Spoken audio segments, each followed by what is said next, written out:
Skip Christmas. Your life is a mess. My sister said it like she was flicking a piece of lint off her sleeve. I quietly agreed. For years. I had been testing how my family would treat me if they thought I was a failure. Then, on December 27th, the man she was hiding me from walked into my office, saw my title as Chief Executive Officer, and the lies began to burn. My name is Violet Bell. The glass walls of the conference room on the 42nd floor of the Cascadia Clinical Innovations Tower were designed to be soundproof, but they could not silence the vibration of the phone against the mahogany table. It was December 18th. The city of Seattle lay beneath us, a grid of gray rain and holiday lights, but my focus was entirely on the holographic data projection hovering in the center of the room. The predictive algorithm is showing a 98% accuracy rate for post-operative sepsis detection within the first 6 hours, I said, keeping my voice level. My team sat around me, pens scratching, tablets glowing. That is not just a statistic. That is the difference between a patient walking out of the hospital in a week or leaving in a box. We do not launch until we hit 99%. My phone buzzed again, a long, insistent vibration that rattled against a glass coaster. I glanced down. Tessa. I slid the phone face down. My sister never called during work hours unless it was a catastrophe, but then, Tessa's definition of a catastrophe usually involved a chipped nail or a wait list for a handbag. Violet, my chief technology officer, Marcus, said, drawing my attention back to the screen. If we push for 99%, we are looking at a delay in the Q1 rollout. The investors are already anxious. Let them be anxious, I replied, standing up and walking to the window. My reflection stared back at me. I saw a woman in a tailored charcoal blazer, sharp features, and eyes that had learned to hide exhaustion behind a wall of professional detachment. Vanta Pulse is my legacy. Marcus, I will not sell a half-finished shield to a surgeon. We hold the line. The meeting wrapped up 10 minutes later. As the team filed out, gathering their laptops and whispering about holiday plans, I was left alone in the silence of the executive suite. The air conditioning hummed, a low, artificial winter wind. I picked up my phone. 3 missed calls. 1 text message. Emergency regarding Christmas. Call me now. My stomach tightened, not with fear, but with that old familiar exhaustion that came from being a Belle. I sat down in my leather chair, the one with the ergonomic support that cost more than my first car, and pressed the dial button. Tessa picked up on the first ring. Finally, she snapped. There was no hello. No question about how my day was going, or if I was busy running a company that was on the verge of revolutionizing post-surgical care. I have been trying to reach you for an hour. Violet? I was in a board meeting, Tessa, I said, leaning back and rubbing my temples. What is the emergency? Is Mom okay? Is Dad? They are fine. This is about the 25th. This is about Christmas dinner. I checked the digital calendar on my desk. I already bought my ticket. Tessa, I sent the confirmation to Mom last week. I land at 10 in the morning. Yeah, Tessa said, and her voice dropped an octave. It was a tone I recognized. It was the tone she used when she was about to ask for a favor that would cost me dignity. About that, we need to talk. I am listening. You need to skip it, she said. The words hung in the air, suspended like dust motes. Excuse me. Skip Christmas, she repeated, faster this time, like she was ripping off a bandage. Your life is a mess, Violet. I can't have you there. Not this year. I laughed, a dry, humorless sound that barely escaped my throat. My life is a mess, Tessa. I am literally sitting in a corner office overlooking the Space Needle. Nobody cares about your little admin job. Violet, she cut in. Look, this is serious. You know I have been seeing someone new. Grant, Dr. Grant Holloway. She said the name like it was a royal title. I have heard the name, I said neutrally. You said he is a doctor. He is not just a doctor. He is the doctor. He comes from one of those families. Violet, old money, Ivy League, the kind of people who have libraries named after them. He is perfect, And this is the first time he is meeting the parents. The first impression has to be flawless. I swiveled my chair around to look at the city again. And my presence ruins that perfection because, why exactly? Because you are you, she said, struggling for the words but not struggling hard enough to spare my feelings. I told him about you. I had to. He asked about siblings. I told him you work in hospital administration. You know, filing papers, answering phones. I told him you're struggling a bit, that you're still finding yourself. I closed my eyes. You told him I am a secretary. I made it sound noble, she insisted. But let's be real. You live in that tiny apartment downtown. You drive a 5-year-old sedan. You dress like a librarian. Grant is used to elegance. Violet, he is used to success. If you show up with your heavy energy and your complaints about rent and your whole tragic spinster vibe, it is going to ruin everything. I finally have a shot at a real future here. Do not take this away from me. My heavy energy, I repeated. Mom and Dad agree, she added, playing her ace card. My hand tightened around the phone. Put them on. They are right here. There was a shuffling sound, and then my mother's voice came through the speaker. It was softer, filled with that weaponized pity she had perfected over 3 decades. Violet, honey, I am here. Mom, Tessa says I am banned from Christmas. Oh, don't use that word. My mother sighed. It is not a ban. It is just a strategic absence. For your sister. You know how hard she has tried to find a good man. This Grant fellow. He is really something special. We just want the evening to flow smoothly. And I disrupt the flow, I said. It was not a question. You can be a little intense, dear. My father chimed in from the background. You are always so serious. Always talking about work and sad things. Tessa needs this night to be light, joyful, high status. High status, I whispered to the empty room. I looked around my office. On the wall to my left hung the Innovator of the Year award from the National MedTech Association. Beside it was a framed photograph of me shaking hands with the governor when we secured the state grant for Vantapulse. On my desk lay a contract worth $12 million that I was scheduled to sign in January. They knew none of it. For 10 years. Since I left home, I had played a game. I wanted to be loved for who I was, not for what I could buy them. So I never told them about the promotions. I never told them when I founded Cascadia. I kept my old apartment for when they visited. I wore simple clothes. I let them believe I was the struggling, serious, boring sister. While Tessa was the shining star who just needed a lucky break, I had built a test, and they were failing it, spectacularly. So, I said, my voice steady, devoid of the tears they probably expected. You want me to stay in Seattle alone on Christmas so Tessa can pretend to be the only successful child. It is just 1 year, Tessa said, snatching the phone back.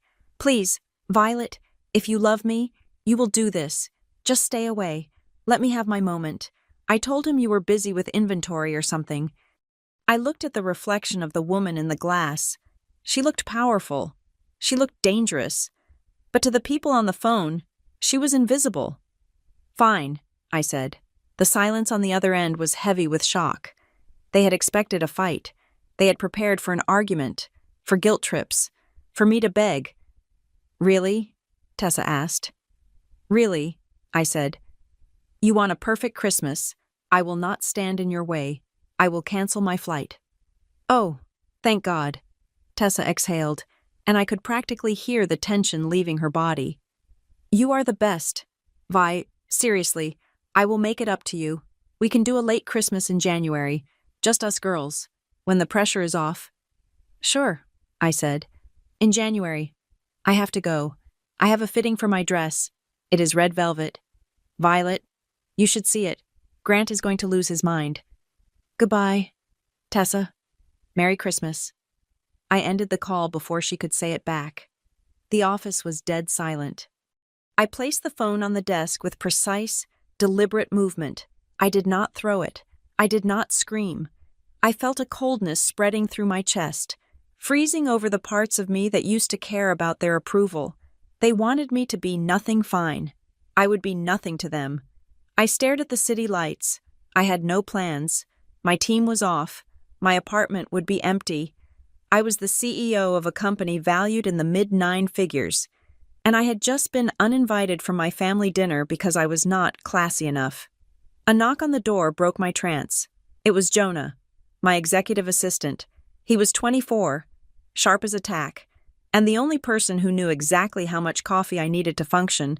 He looked flushed, clutching a tablet to his chest. "Violet," he said, stepping into the room, "I am so sorry to disturb you.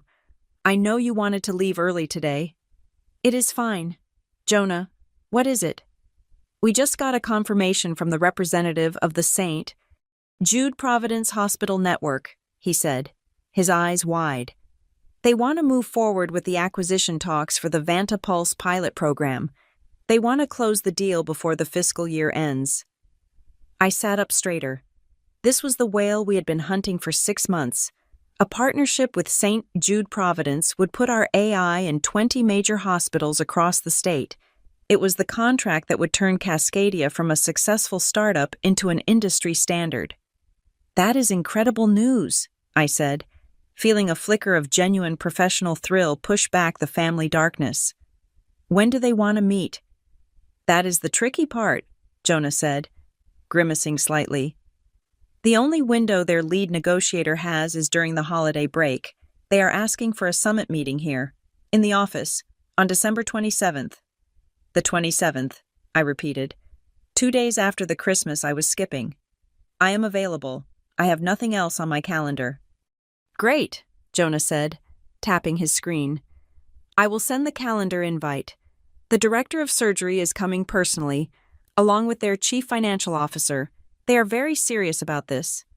"Who is the lead?" I asked, reaching for my stylus to make a note. "Who do I need to impress?" "It is their new director of surgical innovation," Jonah said, scrolling down the file. "He just transferred from Johns Hopkins, supposed to be a brilliant mind, very big on transparency and ethical tech." "Name?" I asked, looking up. "Dr. Grant Holloway." My hand froze in midair. The room seemed to tilt slightly to the left. The hum of the air conditioning roared in my ears like a jet engine. "Who?" I asked, my voice sounding strange to my own ears. "Dr. Grant Holloway," Jonah repeated, oblivious to the fact that he had just dropped a bomb on my entire existence. "Do you know him?" I looked at the name on the digital file Jonah had forwarded to my screen. There was a photo attached.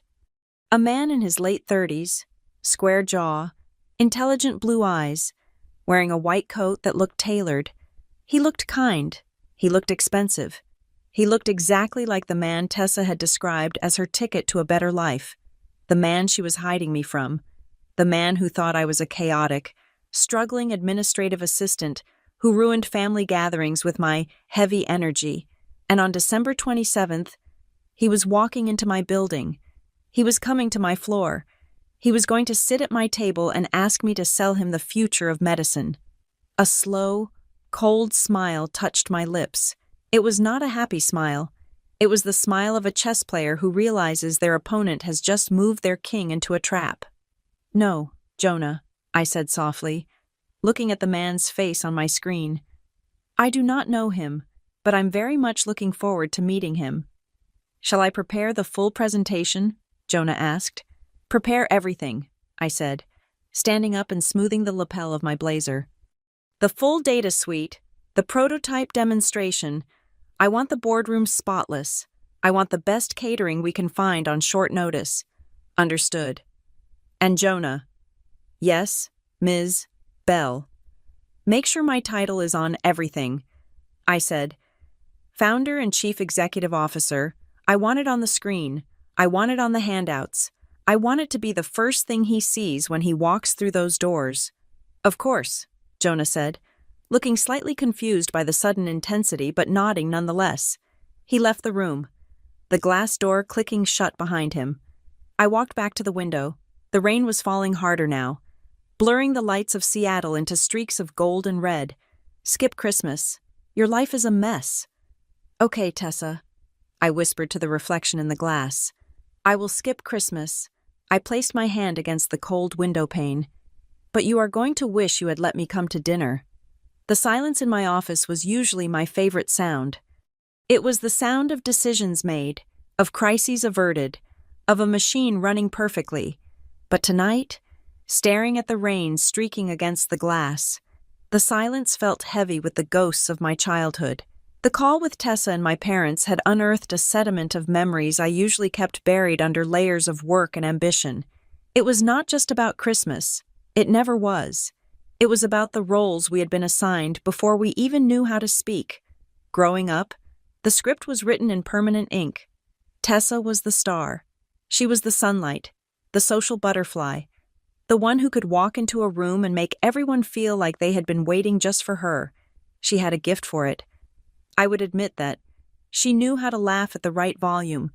She knew how to touch someone's arm to make them feel special. My parents called it emotional intelligence. They called it knowing how to live. I was the counterweight. I was the anchor that dragged the balloon down. They called me dry. They called me eccentric. When I was 12, while Tessa was practicing cheerleading routines in the living room, I was in the corner reading about the circulatory system. My father would look at me over his newspaper, shaking his head with a mix of confusion and disappointment. "Violet, why so serious?" he would ask. "You look like you are solving a murder. Go outside. Be a kid." But I did not want to be a kid. I wanted to understand how things worked. I wanted to know why things broke. To them, my intensity was a flaw. It was a social liability. They paraded Tessa around at dinner parties like a trophy, her charm a reflection of their good parenting. I was the one they had to explain away. "Violet is just very focused," my mother would say, her smile tight, apologizing for my existence before I had even opened my mouth. That dynamic never really ended. It just evolved. When I moved out, I made a choice. It was a calculated, strategic decision, the kind I make in business every day. I decided to hide. I did not hide my body or my location. I hid my success. I live in a 2-bedroom apartment in a perfectly average neighborhood. It has beige carpet that is slightly worn in the hallway. The countertops are laminate, peeling slightly at the edges. The view is of a brick wall and a fire escape. I drive a reliable, 5-year-old sedan that blends into traffic like a drop of water in the ocean. I could buy the building. I could buy the entire block, but I keep this apartment as a control group in an experiment that has been running for 10 years. I needed to know. I needed to know if my family loved me for who I was, or if they would only love me for what I could give them. If I showed up in a Porsche, wearing Italian silk, dropping hints about my stock options, their attitude would change instantly. I know this. Tessa would stop calling me a mess and start calling me her inspiration. My parents would stop apologizing for me and start bragging about me. But that is not love. That is transaction. So I gave them the Violet they expected, the struggling administrator, the one who counts pennies, and in return, they gave me the truth. They gave me their pity, their condescension, and now, their exclusion. They think I am hiding because I am ashamed of my mediocrity. They do not realize I am hiding because I am protecting myself from their greed. I turned away from the window and walked to the wall of monitors on the far side of my office. I tapped a key, and the screens woke up, flooding the room with the cool blue light of Vantapulse. My family thinks I do data entry. They think I shuffle papers in a basement. The reality is that Vantapulse is the most advanced post-operative monitoring system in the world. My journey here did not start with a desire for wealth. It started in a hospital room 7 years ago. I was 25, working as a junior analyst for a different firm, and I had a mentor. His name was Arthur. He was brilliant, kind, the sort of man who remembered your birthday and the name of your cat. He went in for a routine gallbladder surgery, low risk, standard procedure. I visited him 2 days later. He was joking, laughing, complaining about the hospital food. He looked fine. The nurses checked his vitals every 4 hours. His chart looked normal, but inside his body, a microscopic leak had started. Sepsis was blooming in his blood like a dark flower. By the time the standard monitors picked up the spike in his temperature and the drop in his blood pressure, it was too late. I watched the crash team rush in. I watched the panic. I watched a man who was alive and joking at noon turn into a corpse by sunset. It broke something in me. But it also built something.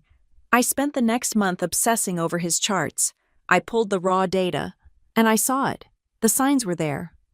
12 hours before he crashed, there were subtle deviations in his heart rate variability, tiny fluctuations in his oxygen saturation that were statistically insignificant to a human nurse on a 12-hour shift, but mathematically glaring if you knew how to look. A machine would have seen it. An algorithm would have screamed. That was the birth of Vantapulse. I realized that a minute earlier can be a life. 10 minutes earlier is a miracle. 12 hours earlier is a cure. I poured everything I had into this company. I ate ramen for 3 years. I slept under my desk.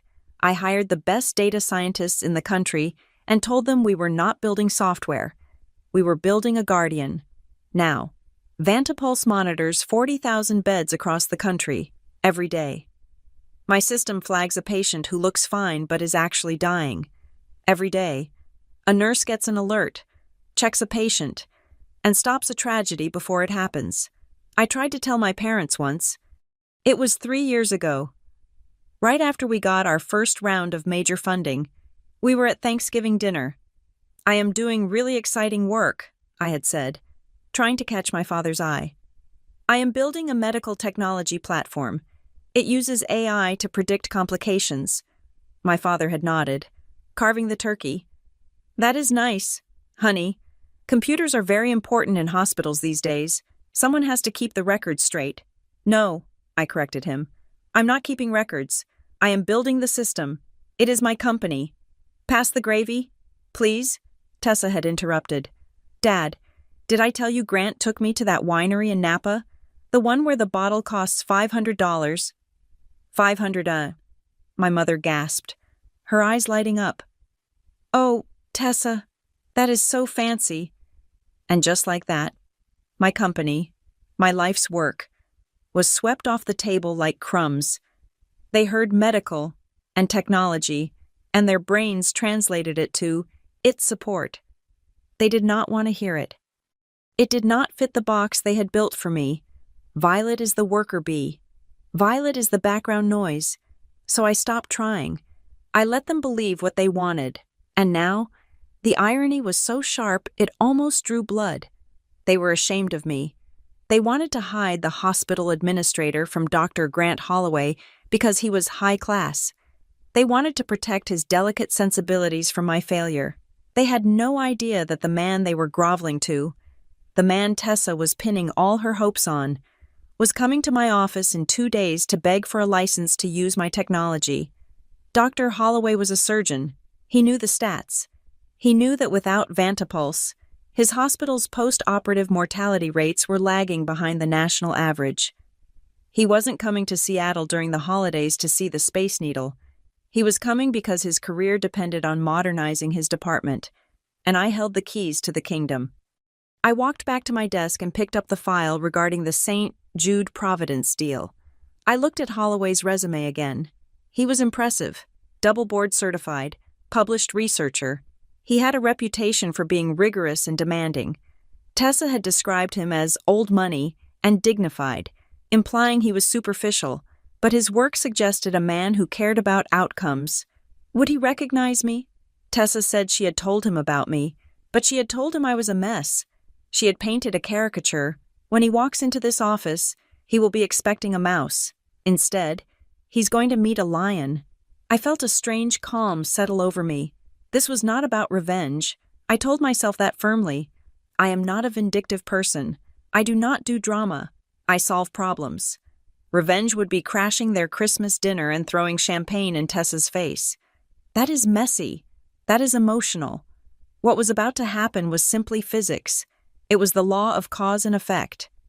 Tessa had built a relationship on a foundation of lies. She had lied about me to make herself look better. She had lied to me to keep me away. She was trying to curate a reality that did not exist. I was not going to attack her. I was not going to call Grant Holloway and expose her. I was simply going to do my job. I was going to sit in my chair, wear my suit, and sign the contract that would save thousands of lives. If the truth destroyed Tessa's little fantasy world in the process, that was not my fault. That was gravity. I sat down and opened my personal email. There was an automated reminder, flight to parents, December 25th. I clicked cancel booking. The screen asked, "Are you sure you want to cancel?" "Yes," I said aloud. I was done auditioning for the role of the beloved daughter.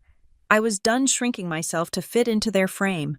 I thought about the young man I had seen in the hospital cafeteria last week. He was sitting by his mother's bed, holding her hand while the Vantapulse monitor hummed quietly in the background. The system had caught a pulmonary embolism 6 hours before it became fatal. They were laughing. They were going to have another Christmas together because I decided to be serious, because I decided to be dry and obsessive.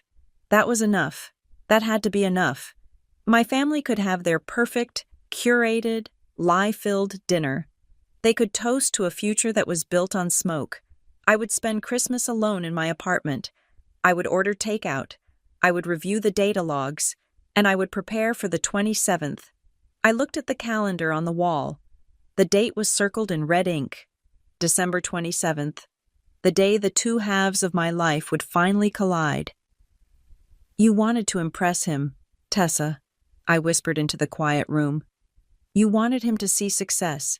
Be careful what you wish for." I turned off the lights in the office, leaving only the glow of the city outside.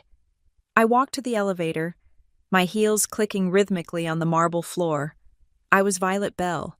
I was the CEO of Cascadia Clinical Innovations. And for the first time in my life, I was absolutely fine with being the one who was too serious for the party, because the party was over, and the real work was about to begin. December 24th arrived not with sleigh bells, but with the persistent, gray drizzle typical of a Seattle winter. I sat in the corner of my living room, the only light coming from the screen of my phone. The apartment was quiet. I had not bought a tree. There were no stockings on the wall. The air smelled faintly of the rain outside and the expensive Pinot Noir I had just poured into a glass. I opened social media. I knew I should not. It was a form of emotional self-harm, like pressing on a bruise to see if it still hurt. But I had to know what the perfect Christmas looked like, and there it was, top of the feed. Tessa had posted a photo 5 minutes ago. The setting was my parents' living room in the suburbs. The fireplace was roaring, casting a warm golden glow over the scene. The tree was a masterpiece of silver and gold ornaments, towering in the background. In the center stood my family, arranged like figures in a department store window display. My mother wore her best pearls, her hand resting possessively on my father's arm. My father looked proud, holding a crystal tumbler of scotch. And there, front and center, was Tessa. She was wearing the red velvet dress she had mentioned on the phone. It was tight, off the shoulder, dramatic. She looked beautiful. I could not deny that. She looked like the heroine of a Hallmark movie. But my eyes were drawn to the man standing next to her. Dr. Grant Holloway. He looked exactly like his file photo, but warmer. He was wearing a dark cashmere sweater over a collared shirt, relaxed but undeniably expensive. His arm was around Tessa's waist, and he was smiling at something my father was saying. He looked comfortable. He looked like he belonged. He looked like the son-in-law they had been praying for since Tessa turned 25. The caption read, "Christmas done right, so grateful for love, family, and new beginnings. Blessed power, couple family goals." I scrolled down to the comments. This was where the real story was told. My Aunt Linda had written, finally, "Tessa, you two look like royalty. So glad to see the family doing so well." A cousin I had not spoken to in 3 years added, "Wow, he is handsome, upgrading the gene pool." "It is nice to see everyone looking so successful." My mother's best friend commented, "A perfect match. 2 successful people building a life. Proud of you all." I scanned the photo again. I scanned the caption. I scanned every single comment. There was not a single mention of me. I was not missed. I was not away for work. I simply did not exist in their narrative. The Bell family consisted of 2 loving parents and 1 shining, successful daughter. My absence was not a hole. It was a correction. They had edited me out of the picture to make the composition cleaner. I took a screenshot. I did not do it out of rage. I did not do it to send to anyone. I did it because I knew that in a few days, when the gaslighting began, when they tried to tell me that I was crazy or oversensitive, I would need proof. I needed to remind myself that this moment happened. I needed to remember that while I was sitting alone in the dark, they were toasting to a version of reality where I was nothing. I locked my phone and set it face down on the table. "Enough," I said to the empty room. I stood up, smoothed my skirt, and grabbed my coat. I was not going to spend Christmas Eve wallowing. I had a different kind of family to see. I took a cab to a small, upscale Italian restaurant downtown. We had rented out the back room. It was not a party in the traditional sense, no DJ, no dancing, but the atmosphere was warm. About 15 members of my core team were there. These were the people who had built Vantapulse with me. They were data scientists, neurologists, coders, and system architects. Many of them had families they could have been with, but we were in the middle of a critical monitoring period for the holiday rush, and they had chosen to stay near the command center. "Violet," Marcus called out as I entered, raising a glass of red wine. We were just debating the ethics of giving the algorithm a name. I say we call it HAL, but apparently that tests poorly with focus groups. I laughed, the sound genuine and unforced. "No, HAL. Marcus, we want patients to feel safe, not like they are being watched by a sentient murder bot." I sat down at the head of the long table. The conversation flowed easily. It was intelligent, sharp, and void of the passive-aggressive jockeying that defined dinners at my parents' house. Here, nobody cared about my shoes or my relationship status. They cared about the latency speed of the new server updates. They cared about the data. I looked around the table. Jonah was there, looking exhausted but happy, showing pictures of his new puppy to the lead engineer. Sarah, our head of clinical trials, was explaining a complex cardiac procedure to one of the interns using breadsticks as props. This was my reality. These people respected me. They did not need me to pretend to be smaller so they could feel bigger. Midway through the risotto, my watch buzzed. It was a priority notification from the Vantapulse secure app. I glanced at it, and the world seemed to stop for a second. It was a message from the chief of medicine at a partner hospital in Chicago. "Update patient in bed 402, post-op coronary bypass. Vitals looked stable on standard monitors. Your system flagged a subtle arrhythmia pattern and a drop in perfusion 40 minutes ago. We intervened, found a clot forming. Patient is stable. You just saved a father of 3. Merry Christmas." I stared at the text. A father of 3. He was going to wake up tomorrow morning because of the code we wrote. He was going to watch his children open presents because I was obsessive and serious. "Everything okay, boss?" Jonah asked, noticing my silence. I looked up, tears pricking the corners of my eyes, not from sadness, but from a fierce, overwhelming pride. "Yes, Jonah, everything is perfect." I showed him the message. He read it, and a grin spread across his face. He passed the phone to Marcus, and it went down the line.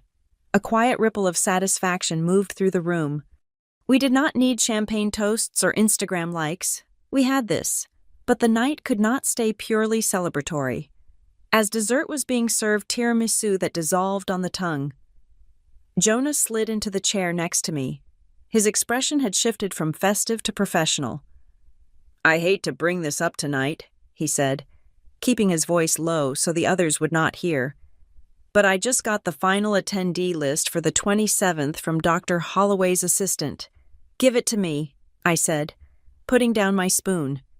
"It is not just a meet and greet, Violet," Jonah said, pulling up the email on his phone. "Holloway is bringing the heavy artillery. He has got the chief of surgery, Dr. Eris Thorne, and he is bringing the hospital network's chief financial officer, Linda Greaves." I felt a cold spike of adrenaline. Linda Greaves was legendary in the industry. She was known as the guillotine because of how quickly she cut funding to projects she deemed risky. If Holloway was bringing her, it meant he wasn't just interested in the tech, he was ready to buy, but only if the numbers were bulletproof. And, Jonah added, hesitating, they requested a full audit of our liability structures. They want to know everything. If we mess this up, if we stumble even a little bit on the 27th, word will get out that we aren't ready for the big leagues. It could kill the Q1 momentum entirely. We will not stumble, I said, though my heart rate had kicked up a notch. Dr. Holloway also sent a personal note, Jonah said. He said he values radical transparency and that he has been burned by vendors overpromising before. He wants to look us in the eye and know exactly who he is dealing with. Radical transparency. The irony was thick enough to choke on. The man who demanded absolute truth in business was currently dating a woman who had built an entire relationship on a fabrication. He was going to walk into my office expecting clarity, and he was going to find out that his personal life was a fog of lies. He will get his transparency, I said, my voice hardening. I looked at the date on my watch. It was almost midnight. Christmas Day was minutes away. In the suburbs, Tessa was probably unwrapping a designer bag, basking in the glow of her deception. My parents were probably patting themselves on the back for managing the Violet problem so smoothly. They thought they had successfully quarantined the mess. They did not understand that they had not isolated the infection. They had just locked themselves in with the carrier. The meeting on the 27th was no longer just a business transaction. It was a collision point. It was the intersection where two parallel lines, my hidden success and Tessa's public lies, were finally going to crash. I realized then that I had to be perfect, not just for the contract, not just for the company, but for the cosmic balance of it all.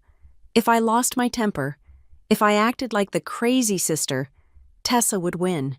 If I was emotional, if I cried, if I made a scene, I would validate every lie she had told him. I had to be ice. I had to be steel. I looked at Jonah. Cancel my morning off tomorrow.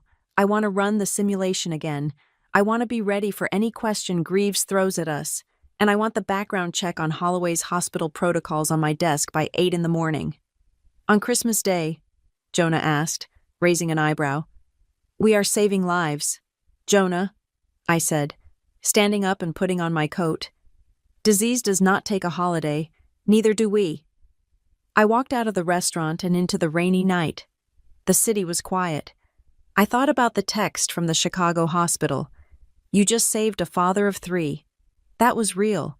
The photo on Instagram, the red dress, the smiles, the blessed that was a performance. Let them have their performance. Let them have their one night of perfect lighting and curated angles. Because on December 27th, the lights in my conference room would be bright, unforgiving, and fluorescent, and under those lights, no amount of filtering would be able to hide the truth. I hailed a cab. To the office, I told the driver. On Christmas Eve, lady? He asked, looking at me in the rearview mirror. Yes, I said, leaning back and watching the city blur by. I have a very important meeting to prepare for. I pulled up the screenshot of my family one last time. I looked at Tessa's triumphant smile. Enjoy it, sister. I thought, it is the last peaceful Christmas you are going to have for a very long time. December 26th felt less like the day after Christmas and more like the deep breath before a plunge into freezing water. The city was still sleepy, recovering from the holiday, but the 42nd floor of the Cascadia Tower was vibrating with controlled kinetic energy. I stood at the head of the conference table. The room was darkened, lit only by the massive wall of screens displaying the Vantapulse interface.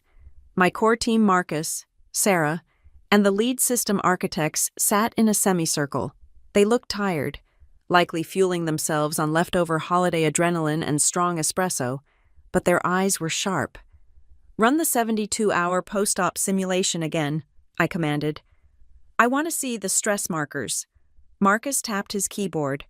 On the screen, a digital avatar of a human body appeared. It was a phantom patient, built from terabytes of aggregate data from real cases. Subject is a 55-year-old male, Marcus narrated, his voice steady. Underwent a bowel resection 4 hours ago. Standard vitals are green.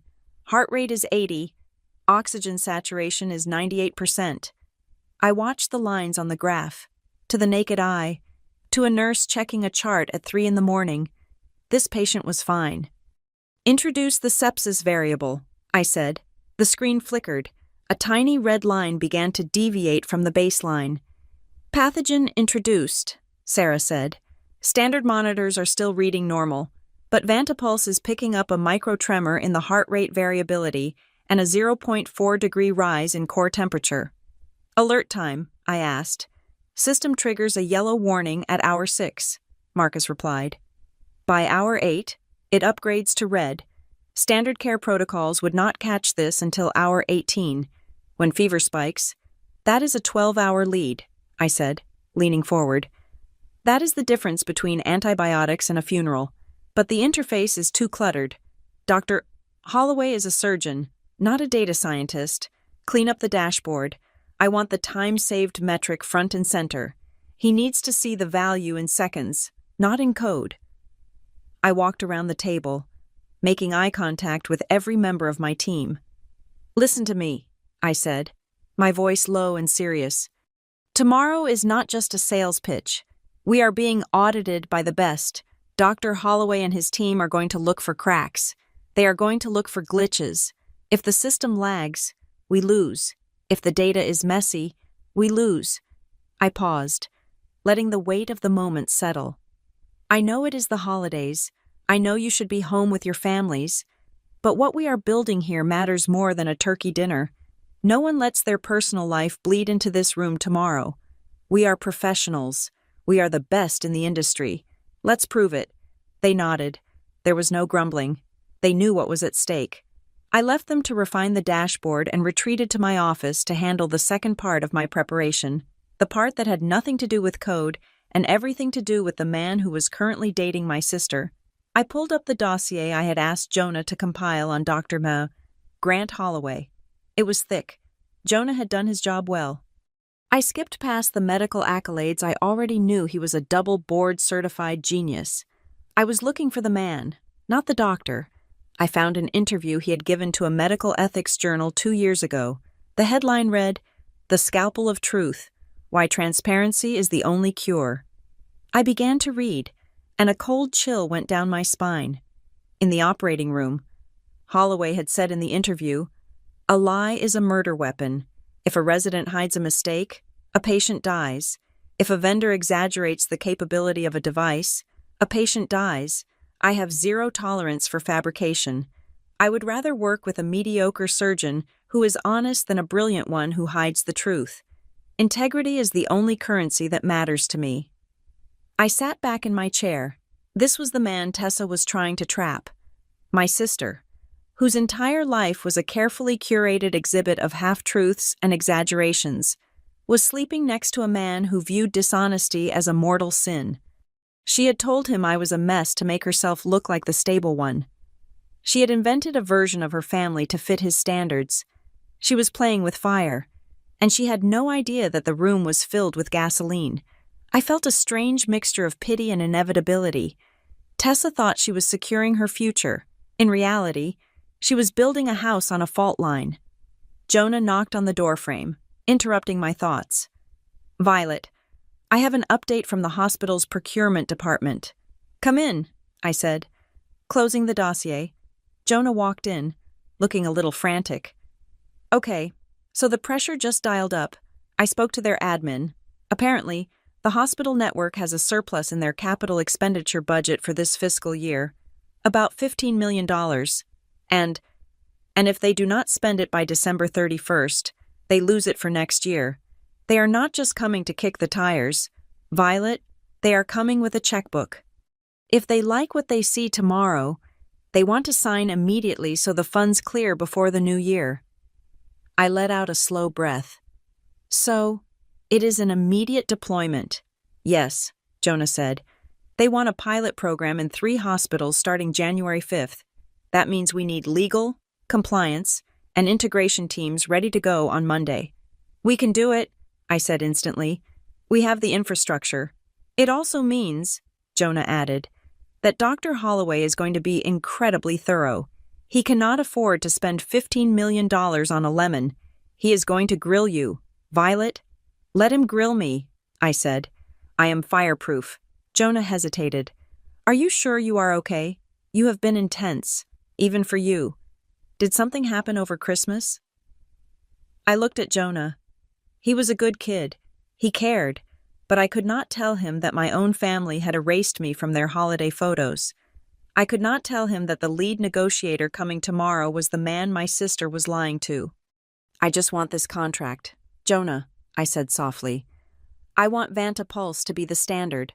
I want to stop reading about preventable deaths in the newspaper. We will get it, Jonah said confidently. I will go double-check the catering. No gluten, low sodium, just like you asked. Thank you, Jonah. When he left, I turned back to my computer. I had one last thing to prepare, my opening statement. Usually, I winged these. I knew my product inside and out, but tomorrow needed to be precise. I needed to introduce myself in a way that bridged the gap between the mess Tessa had described and the CEO standing in front of him. I typed "Why Vantapulse?" I stared at the blinking cursor. I thought about Arthur, my mentor who died. I thought about the thousands of patients who were just numbers on a spreadsheet to the hospital administration, but who were fathers, mothers, and children to someone else. I typed, I built this because I believe that human error is inevitable, but tragedy does not have to be. I am not a doctor. I do not save lives with my hands. I save them with the truth. The data does not lie. It does not care about your reputation. It does not care about your budget. It only tells you what is happening, right now, while there is still time to fix it. I paused. The truth. That was the theme. I realized then that I had a choice to make about tomorrow. I could be vindictive. I could drop hints. I could make passive-aggressive comments about my sister Tessa and watch Holloway's face crumble. I could burn her world down with a single sentence. But that was what the messy Violet would do. That was what the bitter, unsuccessful sister would do. The CEO of Cascadia Clinical Innovations did not engage in petty family squabbles. She did not need to. I made a decision right then. I would not attack Tessa. I would not volunteer information about her lies. I would not bring up the Christmas dinner. However, I would not lie. If he asked if I had a sister, I would say yes. If he asked her name, I would say Tessa. If he asked why he had never heard of my company from her, I would tell him the truth that my family and my business were separate worlds. I would simply stand in the light. If Tessa's lies could not survive the glare, that was her problem. I looked at the clock. It was 7 p.m. The office was quiet again. My team had gone home to rest for the big day. I walked to the floor-to-ceiling window one last time. The reflection stared back at me. I looked tired, but I looked strong. The blazer sat perfectly on my shoulders. My hair was pulled back in a sharp, no-nonsense bun. I was not the girl who got left out of photos. I was not the disappointment. I opened my digital calendar. The entry for December 27th occupied the entire day block. 09:00 a.m. St. Jude Providence Delegation. Lead Dr. Grant Holloway. I hovered the mouse over the lock event button. Clicking it felt final, like turning the key in a missile silo. Once I did this, there was no going back. The collision was set. My finger pressed down. The event turned a solid, immutable dark blue. Ready or not, I whispered to the city below. The wind howled against the glass, a low, mournful sound. But inside, the air was still. It was the heavy, pressurized silence of a storm front just before the sky cracks open. I picked up my bag. I turned off the lights. I walked out of the office, leaving the door unlocked for the morning. Tomorrow, the man who hated liars was going to meet the truth, and I had a feeling that by lunchtime, my sister's perfect life was going to look very different. The morning of December 27th was razor sharp. The sky over Seattle was a sheet of unbroken steel, and the air was cold enough to bite through wool. Inside the Cascadia Tower, the atmosphere was sterile and precise. The conference room was set. Pitchers of water sweated on the table. Notepads were aligned with military discipline. My team stood in a flank formation, Marcus to my left, Sarah to my right, Jonah hovering near the door with the tablet that controlled the room's environment. I wore a suit of midnight blue, tailored to look less like clothing and more like armor. My heels made no sound on the thick carpet as I paced the length of the window. "They are in the elevator," Jonah announced, his voice tight. "ETA, 30 seconds. I stopped pacing. I turned to face the double glass doors. My heart did not race. It slowed down. It was the physiological response of a predator entering the tall grass. "Remember," I said to my team, not looking at them, "we are not selling. We are solving. Let them come to us." The doors slid open. The delegation from St. Jude Providence entered like a weather front. They were a phalanx of charcoal suits and white coats. Leading them was a woman I recognized instantly. Linda Greaves, the CFO. She looked like she could balance a budget just by glaring at it. Next to her was Dr.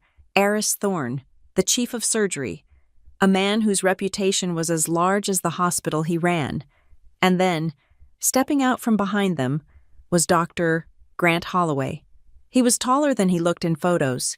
He moved with the easy, fluid confidence of a man who spent his life holding scalpels inside living bodies. He was wearing a navy suit that likely cost more than my first car, and his eyes were scanning the room with a practiced, critical intelligence. He was smiling as he shook hands with Marcus, then Sarah. He was charming. He was professional. He was the perfect boyfriend from the Christmas photo. Then he reached me. He extended his hand, his eyes moving from my shoulder to my face. "And you must be..." His voice stopped. It did not fade. It was severed. His hand was still extended, hovering in the air between us. His eyes locked onto mine, and for a microsecond, the professional mask slipped. I saw confusion. I saw a rapid mental calculation that failed to produce an answer. It was the look of a man seeing a ghost, or perhaps seeing a glitch in the matrix. I took his hand. His grip was firm but frozen. "I am Violet Bell," I said, my voice cool and clear, carrying to the back of the room. "Founder and CEO of Vantapulse. Welcome to Cascadia." He didn't let go immediately. He stared at me, his blue eyes widening slightly. "Bell," he repeated, the word tasting strange in his mouth. "Yes, Bell." I withdrew my hand gently, breaking the contact. Dr. Thorne, the chief of surgery, stepped forward, oblivious to the tension radiating off his colleague. "Ms. Bell, it is an honor," he boomed, shaking my hand vigorously. "I have been following your white papers on predictive sepsis algorithms for 2 years. The work you are doing is fascinating." "Thank you. Dr. Thorne," I said, turning my attention to the senior man. "We believe the data speaks for itself. We are eager to show you the new latency protocols." I gestured for everyone to sit. The shuffling of chairs and the clicking of briefcases filled the silence. I walked to the head of the table. I could feel Holloway's eyes on me. They were burning into the side of my face. He sat down slowly, like a man lowering himself into a bath of ice water. He leaned over to Dr. Thorne, whispering something. Thorne nodded, pointing at the screen. Holloway looked back at me. He looked at the nameplate in front of my seat. Violet Bell, CEO. I cleared my throat. "Before we begin the demonstration, I want to clarify our objective. We are not looking for a vendor relationship. We are looking for a clinical partnership. Vantapulse is designed to be an extension of your surgical team, not a replacement." I clicked the remote. The screen behind me flared to life, displaying the real-time monitoring of 40,000 beds across the country. It was a galaxy of data points, a living, breathing map of human survival. "Impressive scale," Linda Greaves noted, her pen hovering over her notebook. "But scale implies cost. What is your implementation overhead?" "Zero for hardware," I answered instantly. "We integrate with your existing telemetry. The cost is purely licensing and server capacity. We can have 3 hospitals live in 48 hours. Greaves raised an eyebrow. 48 hours? That is ambitious." "It is tested," I said. We did it in Chicago last month. The presentation continued. For 40 minutes. I was not a sister. I was not a daughter. I was a machine. I fielded technical questions from Thorne, financial probes from Greaves, and integration queries from their IT director. I was flawless. I knew every number, every decimal point. Holloway stayed silent. He sat there, his hands clasped on the table, watching me. He was listening, but I could tell his mind was running a parallel process, trying to reconcile the woman in front of him with the story he had been told. Finally, we reached the QA session. The clinical utility is clear, Dr. Thorne said, leaning back. But adoption is always the hurdle. Surgeons are creatures of habit. They trust people, not boxes. They need to know the leadership behind the tech understands the human element. He looked at me with a fatherly curiosity. You are based here in Seattle, correct? Ms. Bell. Yes, I said. Cascadia was founded here. Do you have roots here? Thorne asked, making polite small talk while he organized his papers. Family in the area. The room went quiet. It was a standard question, the kind used to build rapport in business meetings. But in this room, it was a grenade. I looked at Holloway. He had stopped breathing. His eyes were wide, pleading, terrified of the answer. I did not blink. Yes, I said calmly. My parents live in the suburbs, and my sister lives here in the city. The word sister hung in the air. Holloway's face drained of color. He looked like he had been punched in the gut. He leaned forward, his voice low, almost a whisper, ignoring the other people in the room. Your sister, he said. Her name is Tessa? The other executives looked at him, confused by the sudden intensity of the question. I met his gaze. I did not smile. I did not frown. I gave him the radical transparency he claimed to value. Yes, I said. Her name is Tessa. The silence that followed was absolute. It was a vacuum. Linda Greaves looked from me to Holloway and back again. She was sharp. She sensed something personal had just breached the boardroom. Small world, she murmured, though her tone suggested she knew it was more than that. Holloway sat back in his chair. He looked physically ill. He was putting it together. The puzzle pieces were slamming into place. Tessa's messy sister, the hospital administrator, the failure, the one who was too embarrassing to be invited to Christmas dinner. She was the woman standing at the head of the table. She was the woman holding the $15 million contract he needed to sign. He looked at the screen, at the complex algorithms that were saving lives. Then he looked at me. He saw the suit. He saw the command I held over the room. He saw the respect his boss, Dr. Thorne, was giving me, and he realized that everything he had been told for the last 3 months was a lie. Dr. Holloway, I asked, my voice polite but cutting. Do you have any questions about the data? He blinked, struggling to find his voice. He looked at his notepad. His hands were shaking slightly. No, he rasped. He cleared his throat and tried again. No, the data looks sound. Excellent, I said. Then let's talk about the pilot program. I moved the meeting forward, ignoring his collapse. I turned to Greaves and started discussing payment structures. But out of the corner of my eye, I saw Holloway pull out his phone under the table. He stared at the screen for a long moment, probably looking at a text from Tessa, or perhaps that Christmas photo. He put the phone away face down. The movement was angry. He looked up at me again. This time, the confusion was gone. It was replaced by a deep, dawning horror. He wasn't just embarrassed. He felt betrayed. He had walked into this room thinking he was the superior being, the savior coming to evaluate a vendor. He realized now that he was the one who had been played, and the woman he had been told to pity was the only one in the room who was actually telling the truth. Ms. Bell, Holloway said suddenly, interrupting Greaves. His voice was stronger now, edged with a desperate need to understand. This platform Vanta Pulse. You built this. From scratch. I founded the company 5 years ago. Doctor, I said. I wrote the core code myself after witnessing a preventable death from sepsis. 5 years, he repeated. So during the time your family says you were finding yourself, he was fishing. He was begging me to confirm the lie, or to explain it. I have been here, I said simply. Building this, my family has their own perspective on my career. We don't discuss business. It was a graceful answer. It protected his dignity in front of his boss. It didn't throw my family under the bus explicitly, but to him, it was devastating. It confirmed that the disconnect wasn't mine, it was theirs. I see, he said. I see. He looked down at the contract in front of him. The name Violet Bell was printed at the bottom in bold letters. He realized then that the mess Tessa had warned him about was the most competent person he had met all year. And the woman he was dating was a liar who had erased her own sister to make herself look better. The meeting ended 30 minutes later. Handshakes were exchanged. The deal was essentially done. Greaves was happy with the numbers, and Thorne was sold on the science.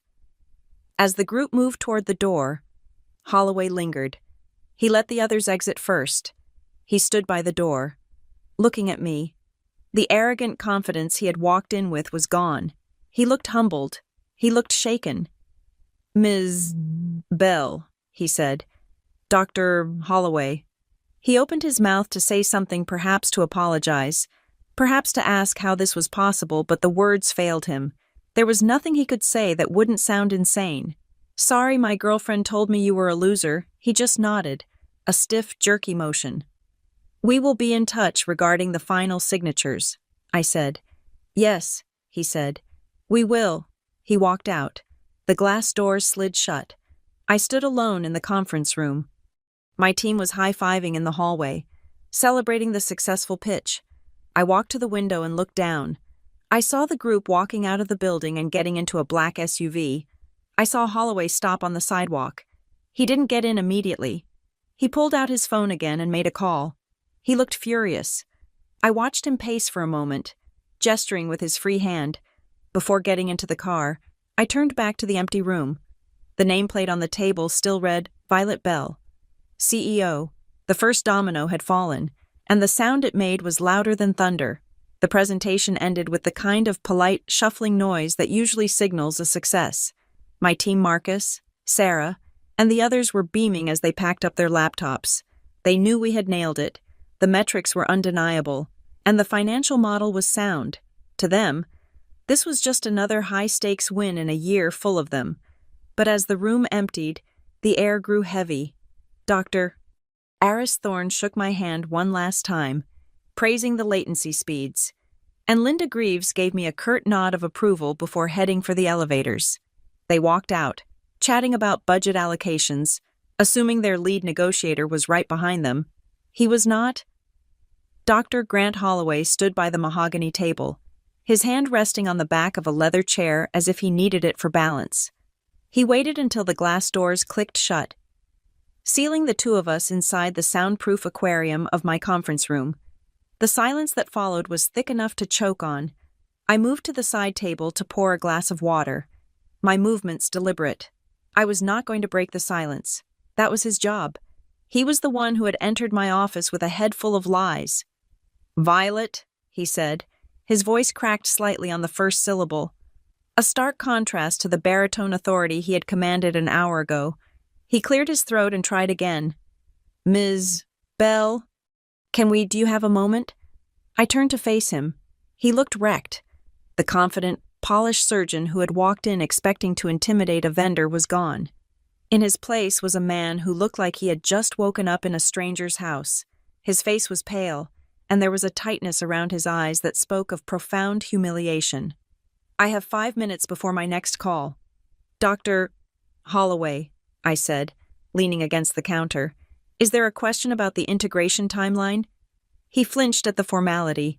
No, it is not about the timeline." He walked over to the window, staring out at the gray Seattle skyline, unable to look me in the eye. "She told me you were unstable," he said. The words came out in a rush, as if he needed to expel them to breathe. "Tessa, she told me you were emotionally fragile, that you drifted from job to job. She said you worked in hospital administration because you couldn't handle the pressure of the corporate world." I took a sip of water. the cool liquid grounding me. I see. She said you were difficult, he continued, turning to face me. His eyes were searching mine, looking for the person he had been warned about, and failing to find her. She told me you had a chip on your shoulder about the family, that you were jealous of her success. She said God. She said you were not a fit for my family. I raised an eyebrow. Not a fit. My family is demanding, he admitted, a flush creeping up his neck. Traditional. Tessa told me she was worried that if you came to Christmas, you would make a scene, that you would embarrass yourself. She said she was protecting you. I set the glass down. The sound of the coaster hitting the table was sharp. Protecting me, I repeated flatly, by telling you I am a failure. I know how it sounds, he said, running a hand through his hair. But you have to understand, she was so convincing. She had details. She talked about how she tried to help you get interviews. She talked about how she lent you money for rent. I almost laughed. The idea of Tessa, who regularly overdrew her credit cards, lending me money was rich. Dr. Holloway, I said, stepping forward, look around this office. Look at the view. Look at the contract on the table worth $15 million. Does it look like I need rent money? He shook his head slowly. No, it does not. Then ask yourself a simple question, I said, keeping my voice low and even. Does it make sense for someone to invent an entire tragic backstory for their own sister? Does it seem logical to destroy a sibling's reputation just to secure a boyfriend? He looked at me, and I saw the pain of realization in his eyes. He was a smart man. He dealt in logic and diagnosis. He was finally looking at the symptoms and seeing the disease. It was never about you. Was it? He whispered. It was about her. She needed to be the successful one. If you are this, he gestured to the office, to the awards on the wall, then she is not the star anymore. Tessa has always preferred a good story over a boring truth, I said. And I have always preferred to let her have her spotlight. I never thought she would use my silence to weaponize my identity against me. Holloway looked down at his hands. I felt it. That is the worst part. I felt something was off. When she described you, it felt rehearsed, but I ignored it. I wanted to believe her because everything else seemed perfect. He paused, and then his expression darkened. A memory seemed to surface, something that bothered him more than the insults. There is something else, he said. Last month, when I was stressing about the hospital's tech audit, Tessa told me not to worry.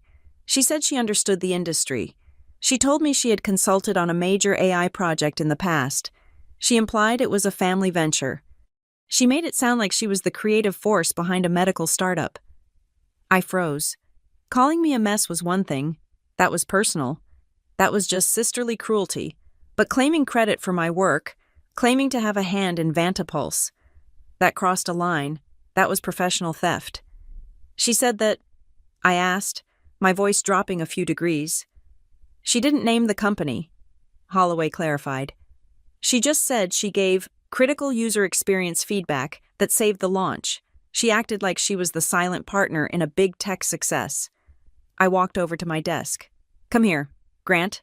I used his first name intentionally. I needed him to step out of his role as a doctor and into the role of a witness. He walked over, standing behind my chair. I opened my archived emails and searched for Tessa's name. I scrolled back 3 years, to the early days of Vantapulse, when I was still seeking seed funding. Read this, I said, pointing to an email dated November 2021. The subject line was, Hey sis, weird question. Holloway leaned in and read the text aloud. Violet, are you still doing that computer medical thing? I am at a mixer and there is a guy here from TechCrunch. Send me that slide deck you showed Mom. I want to sound smart. Maybe I can hook you up. Also, can I borrow your black heels? I clicked on my reply. No. Tessa, this is proprietary.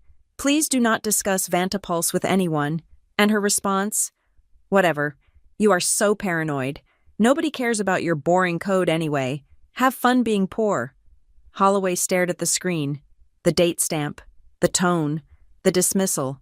It was all there. She didn't consult, I said, turning to look at him. She didn't advise. She mocked it. She called it boring, and now that it is worth hundreds of millions, she is using it as a prop to impress you. Holloway straightened up. His face was hard now. The confusion had evaporated, replaced by a cold, simmering anger. He was a man who built his career on precision and honesty. He had just realized he was sleeping with a fraud. She stole your valor, he said. She took your work, your struggle, and she wore it like a costume.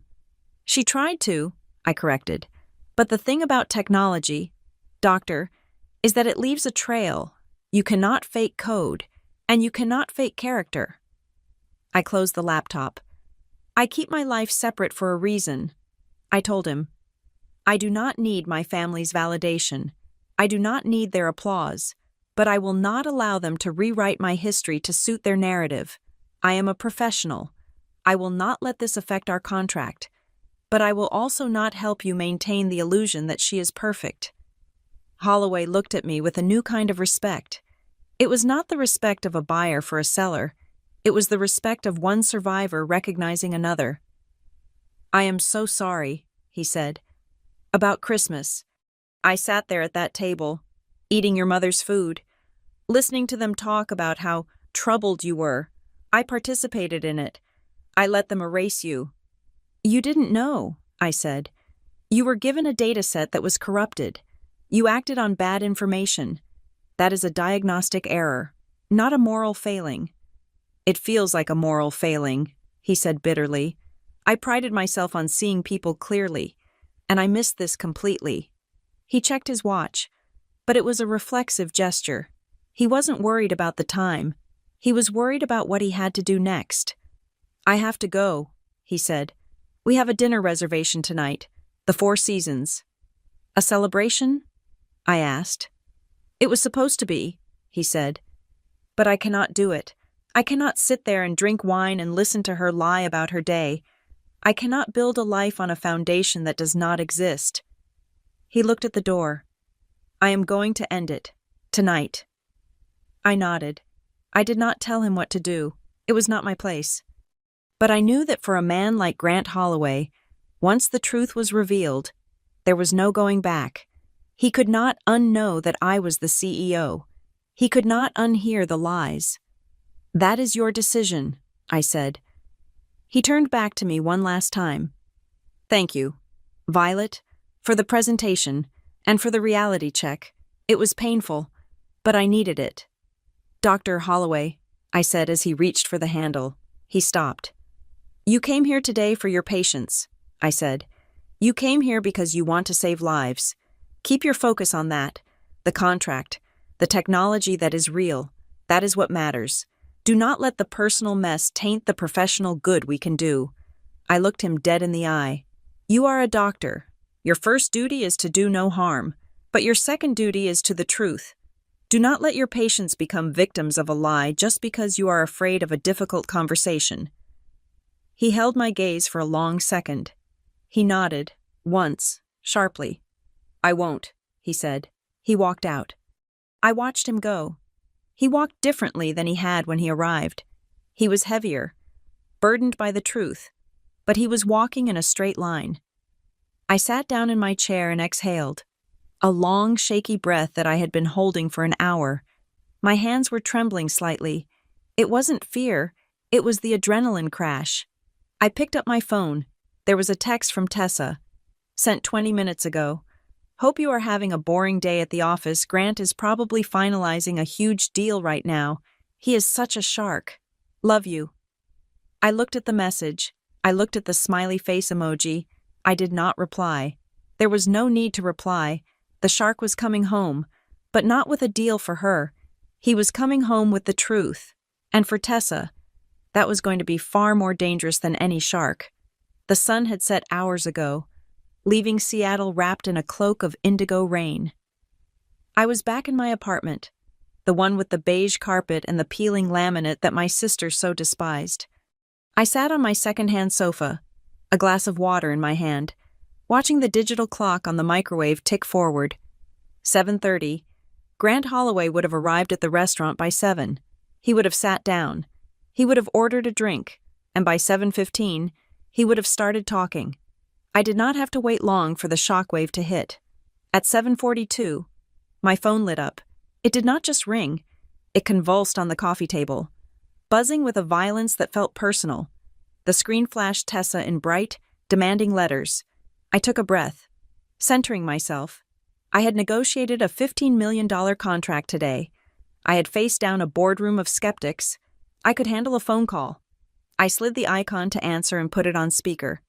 "Hello, Tessa? What game are you playing?" Her voice was a shriek, distorted by bad reception and pure, unfiltered panic. "He says you are a CEO. He says you own Cascadia. What is this? Is this some kind of sick joke you hired an actor for?" "It is not a joke, Tessa," I said, keeping my voice level. "And I am not playing a game. Dr. Holloway came to my office to evaluate a medical technology platform. I happen to be the one who built it." "Bullshit," she screamed. I could hear background noise cars honking. Wind. She was outside. She must have stormed out of the restaurant.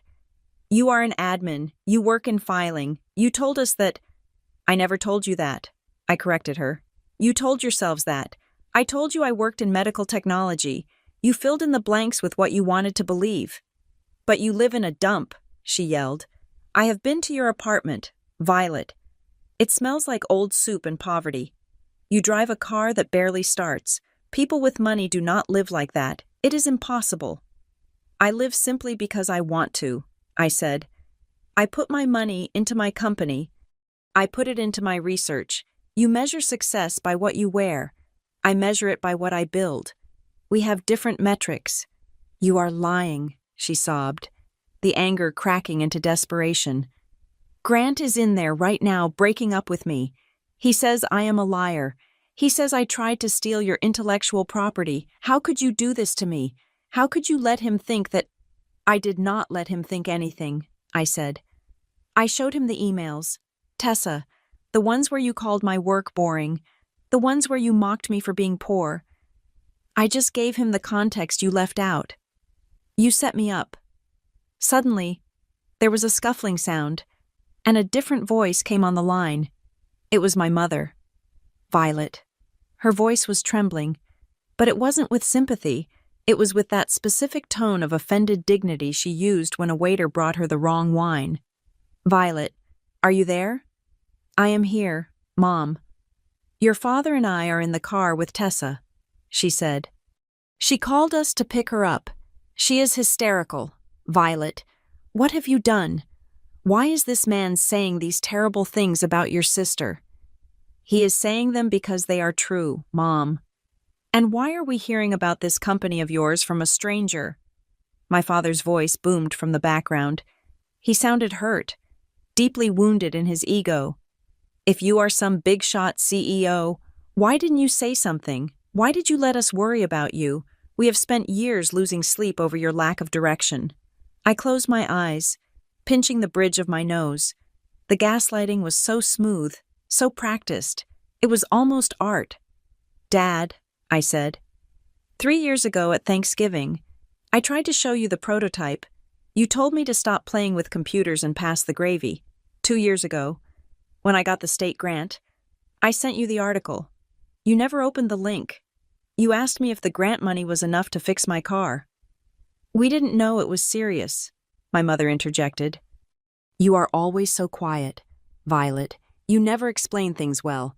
You cannot blame us for misunderstanding when you are so secretive." "I wasn't secretive," I said, my voice rising slightly. "I was invisible. There is a difference. You didn't want to see a CEO daughter. You wanted a backdrop for Tessa.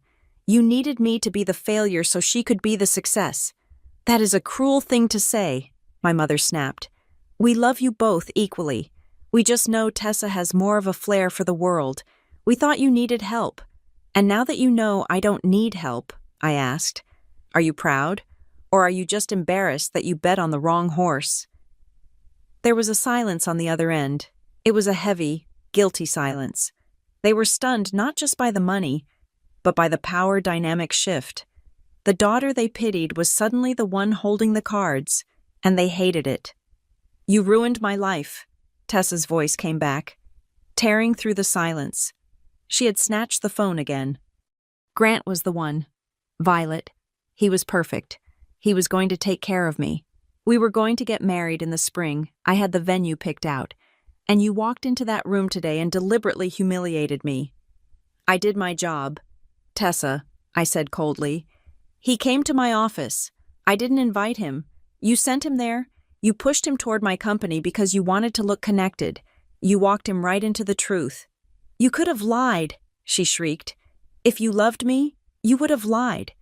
You could have told him you were just an employee. You could have pretended for 1 hour. But no, you had to be the big shot. You had to show off." "Show off."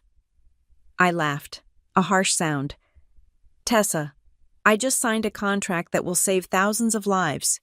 Do you think I should have jeopardized that? Jeopardized my professional integrity? Just to keep your boyfriend from finding out you are a narcissist? I am not a narcissist. I am your sister. You are supposed to have my back." "Like you had mine on Christmas," I asked. "Like you had mine when you told him I was a mess. When you told our parents to uninvite me because I wasn't classy enough." "That was for your own good," Tessa argued, her logic twisting into knots. "I didn't want you to feel bad about yourself next to him. I was sparing your feelings." "No," I said. "You were sparing your image. And today, the image shattered. That is not my fault. That is gravity. He dumped me. Violet." She was sobbing now. Deep, ugly sobs. "He looked at me like I was garbage. He said he couldn't trust a single word out of my mouth. He said if I could lie about my own sister, I could lie about anything. Do you know what that feels like? To have someone look at you with total disgust." "Yes," I said quietly. "I know exactly what that feels like. I felt it when I looked at your Christmas photo. I felt it when you told me to skip the holiday because my life was a mess." "I hate you," she whispered. The sobbing stopped. Her voice went dead cold. "I hate you, Violet. You think you won because you have money, you have nothing, you are cold, and you are hard, and you will always be alone. I hate you." My hand tightened on the phone. The words stung, but they didn't bleed. They hit a layer of scar tissue that had been building for years. "I know," I said. "You hate me because I stopped playing the role you wrote for me. But Tessa, I am not the villain in your story. I am just the reality check you postponed for too long." "Don't ever call me again," she spat. "I won't have to." I said, "Grant has the contract. The legal team has the data. My business with your lies is finished." "Mom, hang up on her," Tessa screamed in the background. The line went dead. I lowered the phone and placed it gently on the cushion beside me. The apartment was silent again. The refrigerator hummed. A car drove by outside, tires splashing on the wet pavement. I sat there for a long time, listening to the beat of my own heart. It was steady. I checked my internal weather. Was I sad a little? It is always sad to watch a burning building, even if you know it was condemned years ago. Was I guilty? I searched myself for guilt. I looked for that familiar pang that usually accompanied any interaction with my family. The feeling that I should have done more, given more, been less of a burden. It wasn't there. For the first time in 30 years, the guilt was gone. In its place was a clarity as sharp as a diamond. I had told them the truth. I had lived my life with integrity. I had built something real, and they hated me for it because my reality exposed their fiction. Tessa's "I hate you" wasn't an emotional outburst. It was a declaration of war. She wouldn't stop here. She wouldn't just cry and move on. She was embarrassed. She was dumped, and she was likely terrified of losing her social standing. A person like Tessa, cornered and exposed, does not seek redemption. She seeks revenge. I stood up and walked to the window. My reflection ghosted against the dark glass, a woman in a simple sweater, holding a glass of water. Looking out at a city she helped keep alive. "Round 1, I whispered to myself. I took a sip of water. "Bring on round 2. I went to my desk and opened my laptop. I didn't go to social media. I didn't check my email. I opened the security protocols for Vantapulse. If Tessa was going to lash out, she wouldn't just throw insults. She would try to throw mud. And since she now knew the source of my strength was my company, that is where she would aim. I changed my passwords. I set up two-factor authentication on every personal account. I flagged my HR director to be on the lookout for suspicious inquiries. My parents had asked why I didn't tell them. The answer was simple: because information is ammunition. And tonight, they had proven that they would fire at me the moment they had a clear shot. I was not a daughter tonight. I was a CEO protecting her assets, and my family had just become a hostile entity. I closed the laptop and turned off the lamp. The darkness felt protective, not lonely. I had skipped Christmas. I had skipped the family drama. But now, the drama had come to my door. I was ready. The morning of December 28th did not bring clarity. It brought a PR nightmare. I had slept for perhaps 3 hours. When I walked into the Cascadia Tower at 7 in the morning, the lobby was quiet, but the atmosphere on the 42nd floor was vibrating with a different frequency than the day before. Yesterday had been about the tension of the deal. Today, the tension was messy. It was sticky. Jonah met me at the elevator doors. He wasn't holding a coffee. He was holding a tablet, and his face was pale. "Don't go into the break room," he said, stepping in front of me to block my path. "And don't look at your personal phone." "Too late for the second one," I said, walking past him toward my office. I saw the notifications on the drive over. Tessa had not spent the night crying into her pillow. She had spent it launching a guerrilla war. It started on Instagram. At 2 in the morning, she had posted a black screen with white text. No names, just heavy implications. It is funny how money changes people. You think you know your own blood, but then you realize they have been hoarding wealth while watching you struggle. Some people use their success to lift family up. Others use it to control and humiliate. Heartbroken by the cruelty of those closest to me, it was a masterpiece of victimhood, vague enough to avoid libel, specific enough to spark gossip. "It is getting traction," Jonah said, following me into my office.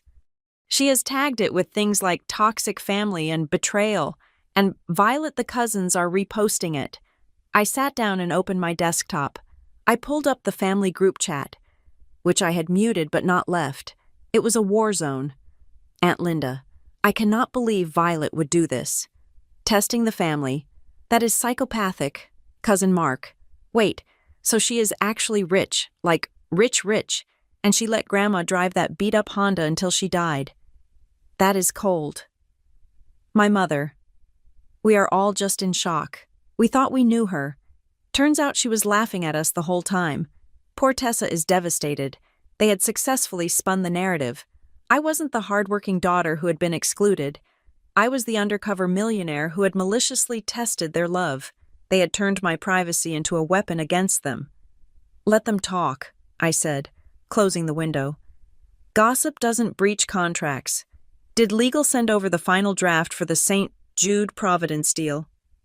Jonah hesitated. He looked at the floor, then at me. "That is the other thing. We had an inquiry this morning, not from the hospital." "Who?" "From a journalist at the Seattle Star, the gossip column.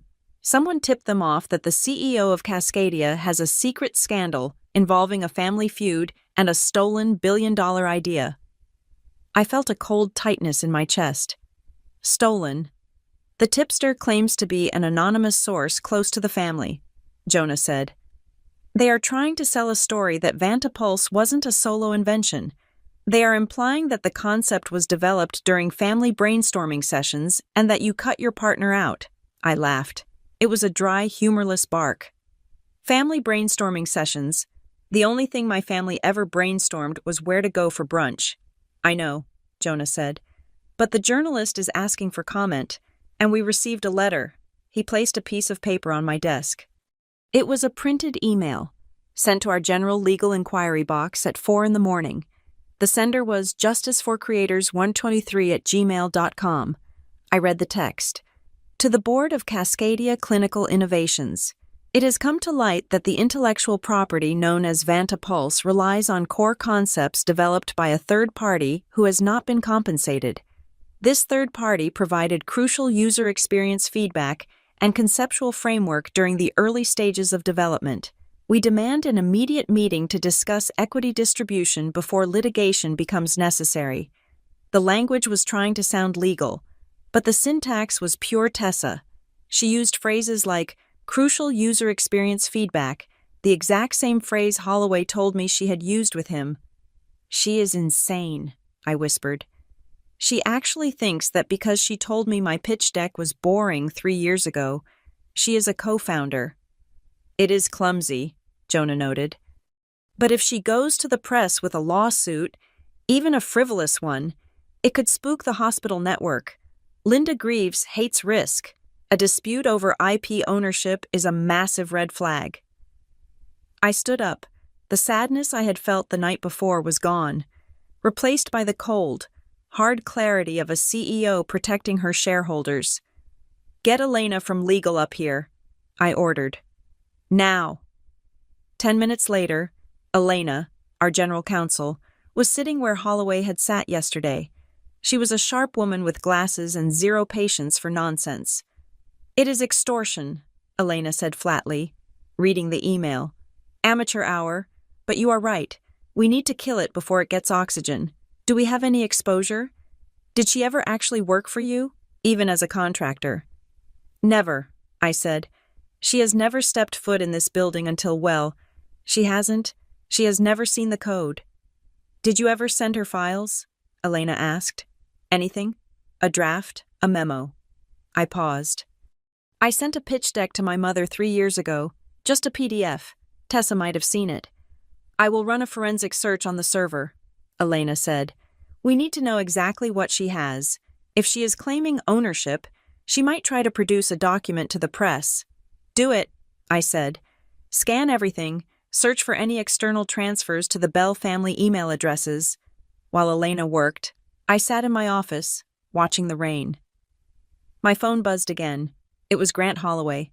I hadn't expected to hear from him. I assumed he would want to wash his hands of the entire Bell clan. Grant, I am sorry to bother you. I know you are busy, but I saw her Instagram. I wanted you to know I am not buying it. I stared at the screen. I typed back, thank you. It is a messy morning. 3 dots appeared. He was typing, then stopping, then typing again. Grant, there is something else. I debated telling you, but after seeing her post about hoarding wealth, I think you need to know the context. Violet. What context, Grant? A few weeks ago, we were looking at houses, expensive houses, way out of my budget. I told her we couldn't afford it. She told me not to worry. She said that once we were married, her family was going to invest heavily in my research. She said there was a family trust that she controlled. I stopped breathing for a second. A family trust. Grant? She made it sound like she had access to millions. Violet. She was leveraging your money, money she didn't even know for sure you had, but suspected to keep me interested. She promised me funding for my stroke research if I put a ring on her finger. I let the phone drop to the desk. The puzzle was finally complete. It wasn't just about status. It wasn't just about being the pretty one. Tessa had been using me as a ghost bank. She had sensed I had money. Maybe she saw a receipt once, or noticed the quality of a gift, and she had built a financial house of cards on the assumption that she could bully or guilt me into paying for it eventually. She wasn't just gaslighting me. She was embezzling a future she hadn't earned. Violet. Elena's voice cut through the fog. She was looking at her laptop, her expression grim. We found something, she said. I walked over to the conference table. It is from 2 years ago, Elena said, turning the screen toward me. Outgoing email from your account, but you didn't send it from your device. The IP address matches a residential connection in the suburbs. I looked at the log. Sender Violet. Bell at Cascadia. Com recipient Tessa. Bell at Gmail. Com. Attachment VP clinical/roadmap internal. V2. PDF. The date, I said, squinting at the screen. November 24th, Thanksgiving. You were at your parents' house. Elena asked. Yes, I said, the memory sharpening. I left my laptop open in the living room while I helped Mom in the kitchen. Tessa was working on the couch. She forwarded a confidential internal roadmap to herself. Elena said, "It is stamped with a do not distribute watermark. It outlines the 3-year rollout plan for the AI. She stole it," I said. "She didn't consult. She stole a trade secret." "And here's the kicker," Elena said, typing a few more keys. "We cross-referenced her email address with our competitor logs. 6 months ago, someone from a generic Gmail account approached Medcore Solutions offering insider info on Vantapulse's algorithm. They didn't bite, but the subject line matches the file name she stole." The room went silent. This wasn't family drama anymore. This was corporate espionage. Tessa had stolen a confidential document 2 years ago, kept it in her back pocket, and tried to sell it to a competitor when she needed cash. And now, she was using her possession of that information to claim she was a co-founder. "She walked right into a trap," Elena said, closing the laptop. "If she tries to show that document to a journalist to prove she was involved, she is admitting to possessing stolen property. She committed a felony. Violet." I walked back to the window. I looked at the gray city. I thought about the sister who used to braid my hair when we were 5. I thought about the sister who called me a mess. I thought about the sister who promised her boyfriend my money. "She thinks this is a PR war," I said softly. "She thinks we are going to fight on Instagram." "What do you want to do?" Elena asked. "We can send a cease and desist, or we can file a police report for theft of trade secrets." I thought about my parents. If I filed a police report, Tessa would go to jail, or at least, she would face a criminal trial. It would destroy her. It would destroy the family. But if I did nothing, she would keep escalating. She would leak the roadmap. She would poison the St. Jude deal. She would tell the world I was a thief. Tessa had chosen to attack my reputation. She had chosen to attack my company. She had made this transactional. "I am not going to play her game," I said, turning back to Elena. "I am not going to argue with her on Facebook, and I am not going to send a polite warning. So, draft a formal legal complaint," I said. "Misappropriation of trade secrets, defamation, and attempted extortion. Attach the server logs showing the unauthorized transfer from my laptop. Attach the log of her attempt to sell to Medcore." "You want to file it?" Elena asked, raising an eyebrow. "That is the nuclear option." "No," I said. "Not yet. Draft it, put it on the official letterhead, and send a courier to my parents' house." "To your parents?" "Yes," I said. "Tessa is staying there. I want it delivered to her hand, along with a letter from me." "What will the letter say?" I looked at the water stain on the table where Grant Holloway's glass had sat yesterday. "It will say that she has 24 hours to retract every statement, delete every post, and sign a non-disclosure agreement. If she refuses, or if she posts one more lie, we file the charges." I paused. "And tell her that the family trust she promised Dr. Holloway does not exist, but the prison sentence for industrial espionage is very real." Elena nodded. "I will have it ready in an hour." And Elena, "Yes, boss. Make sure the courier arrives during lunch," I said. "I want my parents to see it." Elena left the room. I sat alone. I felt a strange vibration in my hand. I looked down. I was clenching my fist so hard my knuckles were white. I wasn't angry anymore. I was efficient. Tessa wanted a successful sister. She wanted a powerful CEO in the family. Fine. She was about to find out exactly how a CEO handles a liability. I picked up my phone and texted Grant back. "Violet, thank you for telling me. I am handling it. You won't be dragged into this." He replied instantly, "I am not worried about me. Watch your back. Violet. She is desperate." "Violet. I know, but she brought a rumor to a lawsuit fight." I put the phone down and turned back to my screens. The Vantapulse dashboard was glowing, green and steady, thousands of hearts beating in rhythm. It was a clean, logical system. My family was a mess, but I was done cleaning it up. I was about to excise the infection. The drive to my parents' house in the suburbs was a journey backward in time. I passed the high school where I had eaten lunch alone in the library. I passed the mall where Tessa had first been scouted for a local modeling gig that never went anywhere. Every corner held a memory of being the other sister, the background character in the Tessa Bell show. But today, the script was being rewritten. I pulled my sedan into the driveway. My father's car was there, polished and gleaming. My mother's garden was perfectly manicured, winter pansies shivering in the cold wind. It looked like a postcard of suburban success.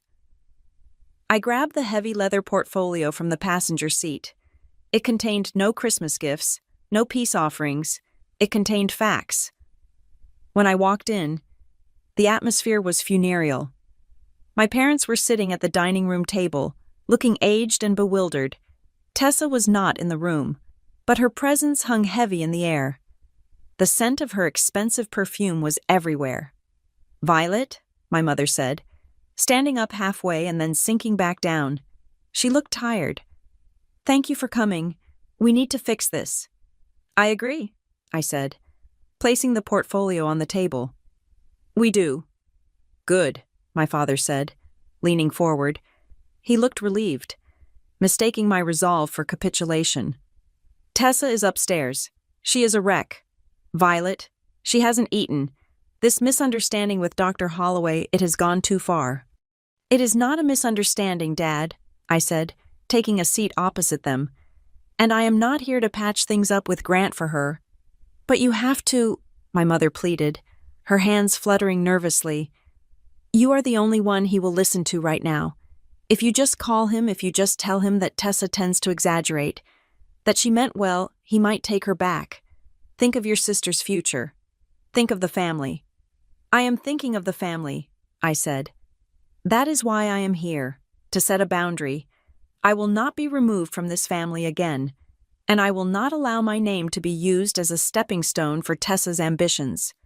"Oh, stop being so dramatic," my father snapped, his patience fraying. "She borrowed a slide deck, so what sisters share things? Why do you have to make it a federal case? You have done well for yourself, clearly. Why can't you just let her have a little credit? It doesn't hurt you." "It does hurt me," I said. "But that is not the point. The point is that you are asking me to endorse a lie."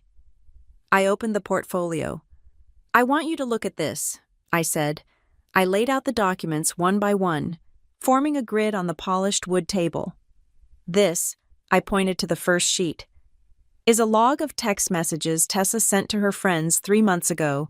In them, she calls me a social liability and jokes about how she is going to hide the embarrassing sister to land the doctor." My mother looked away. "People vent, Violet." "This," I pointed to the second sheet, "is a screenshot of the email she sent to Grant's assistant, claiming to be the creative consultant for Cascadia." "She has good ideas," my father muttered, though he looked less sure. "And this," I said, laying down a bank statement, "is the reason I am really here." My parents stared at the paper. It was a transfer log. "What is this?" my father asked, squinting. "The Horizon Trust. That is the fund that manages our supplemental pension." "Yes," I said.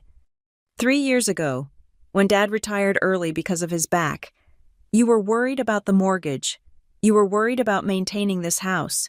Then, miraculously, the Horizon Trust approved a monthly grant for community leaders. We were lucky," my mother said defensively. "We qualified for a program." "There is no program," I said quietly. The room went dead silent. The grandfather clock in the hall ticked loudly. "What, Ma?" my father whispered. "I am the Horizon Trust," I said. "I set it up 5 years ago when Vantapulse started turning a profit. I funnel $3,000 a month into your accounts. I paid off the last $40,000 of the mortgage. I paid for the new roof last year." My mother's face went slack. Her mouth opened, but no sound came out. My father looked at the bank statement, then at me, his eyes wide with a mixture of shock and shame. "You," he rasped, "but you drive that old car. You live in that apartment." I live there because I put my money here, I said, gesturing to the house around us. I knew that if I gave you the cash directly, it would become a dynamic. You would feel guilty, or you would feel entitled, or Tessa would want a cut, so I did it anonymously. I wanted you to be secure. I wanted you to be happy. I leaned forward, my voice trembling slightly for the first time. The daughter you called a mess has been paying your bills for 3 years. The daughter you tried to hide from the rich doctor is the reason you can afford to host Christmas dinner. My mother began to cry, not the manipulative tears she used on the phone, but real, horrified tears. She covered her mouth with her hand. "Oh my God," she whispered. "Violet, we didn't know," my father stammered. We thought you were struggling. You thought I was struggling because it made it easier to praise Tessa," I said. "If I was the failure, she could be the star." But I never minded being the failure. Dad, I minded being unloved. "We love you," my mother wailed. "Do you," I asked, "or do you love the idea of a perfect family? Because when I didn't fit the picture, you cropped me out." Suddenly, the sound of footsteps thundered on the stairs. "Liar!" Tessa burst into the room. She looked manic. Her hair was unwashed, her eyes red and puffy, and she was wearing a silk robe that I knew cost more than my monthly grocery budget. "She is lying," Tessa screamed, pointing a shaking finger at me. "She is manipulating you. She probably printed that bank statement off the internet. She is trying to buy your love because she knows she has no personality." "Tessa, stop," my father said, his voice weak. He was still staring at the document that showed I had paid for his roof. "I won't stop," Tessa shrieked. "She comes in here with her suit and her folders and tries to act like she is the savior. She is jealous. She has always been jealous of me. She sabotaged my relationship with Grant because she couldn't stand seeing me happy." She lunged toward the table, grabbing the papers and scattering them. "You are toxic," she yelled at me. "You are the reason this family is broken. You think money makes you better than us." "The front door is unlocked." The voice came from the hallway. It was deep, calm, and terrifyingly cold. Tessa froze. We all turned. Dr. Grant Holloway was standing in the archway of the dining room. He was wearing a raincoat, dripping water onto the hardwood floor. He held a small box of Tessa's things in one hand and a manila envelope in the other. "Grant," Tessa whispered, her face transforming instantly. She smoothed her hair, her posture shifting from aggressive to fragile. "Grant, baby, you came back. I knew you would. She is lying to them. Grant, she is telling them crazy things." Holloway didn't look at her. He looked at me, giving me a brief nod of acknowledgement. Then he looked at my parents. "I apologize for the intrusion," he said politely. The door was open. I came to return Tessa's belongings, and to deliver this. He walked to the table and placed the manila envelope down on top of the scattered papers. "What is that?" Tessa asked, her voice trembling. "Violet told you about the text messages," Holloway said, his eyes finally locking onto Tessa. "And she told you about the email to my assistant, but she didn't tell you the rest, probably because she was trying to protect you from a felony charge." "Felony?" my father asked, standing up. "Now see here, doctor, this is a family dispute." "It is not a family dispute," Holloway cut him off. "It is corporate espionage." He tapped the envelope. "I made some calls last night," Holloway said. "I have a friend on the board of Medcore Solutions. I asked him if anyone had ever approached them with data from Vantapulse." Tessa's face went gray. She took a step back, bumping into the china cabinet. The glass rattled. "He sent me the log," Holloway continued, his voice devoid of emotion. "6 months ago, an email from a generic account offering proprietary algorithmic architecture for $50,000. The attachment was a file called Vantapulse Internal Roadmap. The metadata on the file shows it was created by Violet Bell and stolen from a laptop at this address." He looked at Tessa with a look of pure disgust. "You didn't just lie about your job. Tessa, You tried to sell your sister's life work to her direct competitor for the price of a mid-range sedan. My parents were paralyzed. They looked from Grant to Tessa, waiting for her to deny it, waiting for her to laugh and say it was a mistake. But Tessa didn't deny it. Her face twisted, the fragility vanished, the mask of the victim fell away, revealing something sharp and ugly underneath. "So what?" she spat. The words hung in the air like smoke. "So what?" my father repeated, horrified. "I deserve it." Tessa screamed, her voice cracking. "I deserve a cut. I am the one who had to deal with everything while she was locked away in her room being a nerd. I am the one who made this family look good. I am the one who brought energy and life into this house." She turned on me, her eyes wild. "You have millions," she yelled. "Millions. And you give them what? $3,000 a month. You are sitting on a gold mine, and you let me struggle with credit card debt. You let me beg for money for clothes." "You are 32 years old, Tessa," I said calmly. "I am the Bell family brand," she insisted, her logic completely detached from reality. "I am the one people like. If you have a company, it is because you came from us. That idea belongs to this family. It belongs to me as much as it belongs to you. I just wanted my fair share." Fair share. I stood up. I was taller than her in my heels. I looked down at her.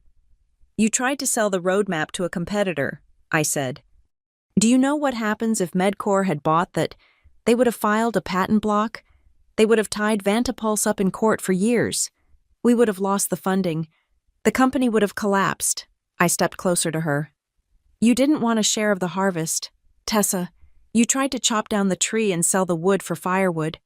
"I just wanted money," she sobbed, but it was angry sobbing now. "Why do you get to have it all? It is not fair." "I have it because I built it," I said. "And you don't have it because you have spent your entire life thinking the world owes you a living just for showing up and smiling."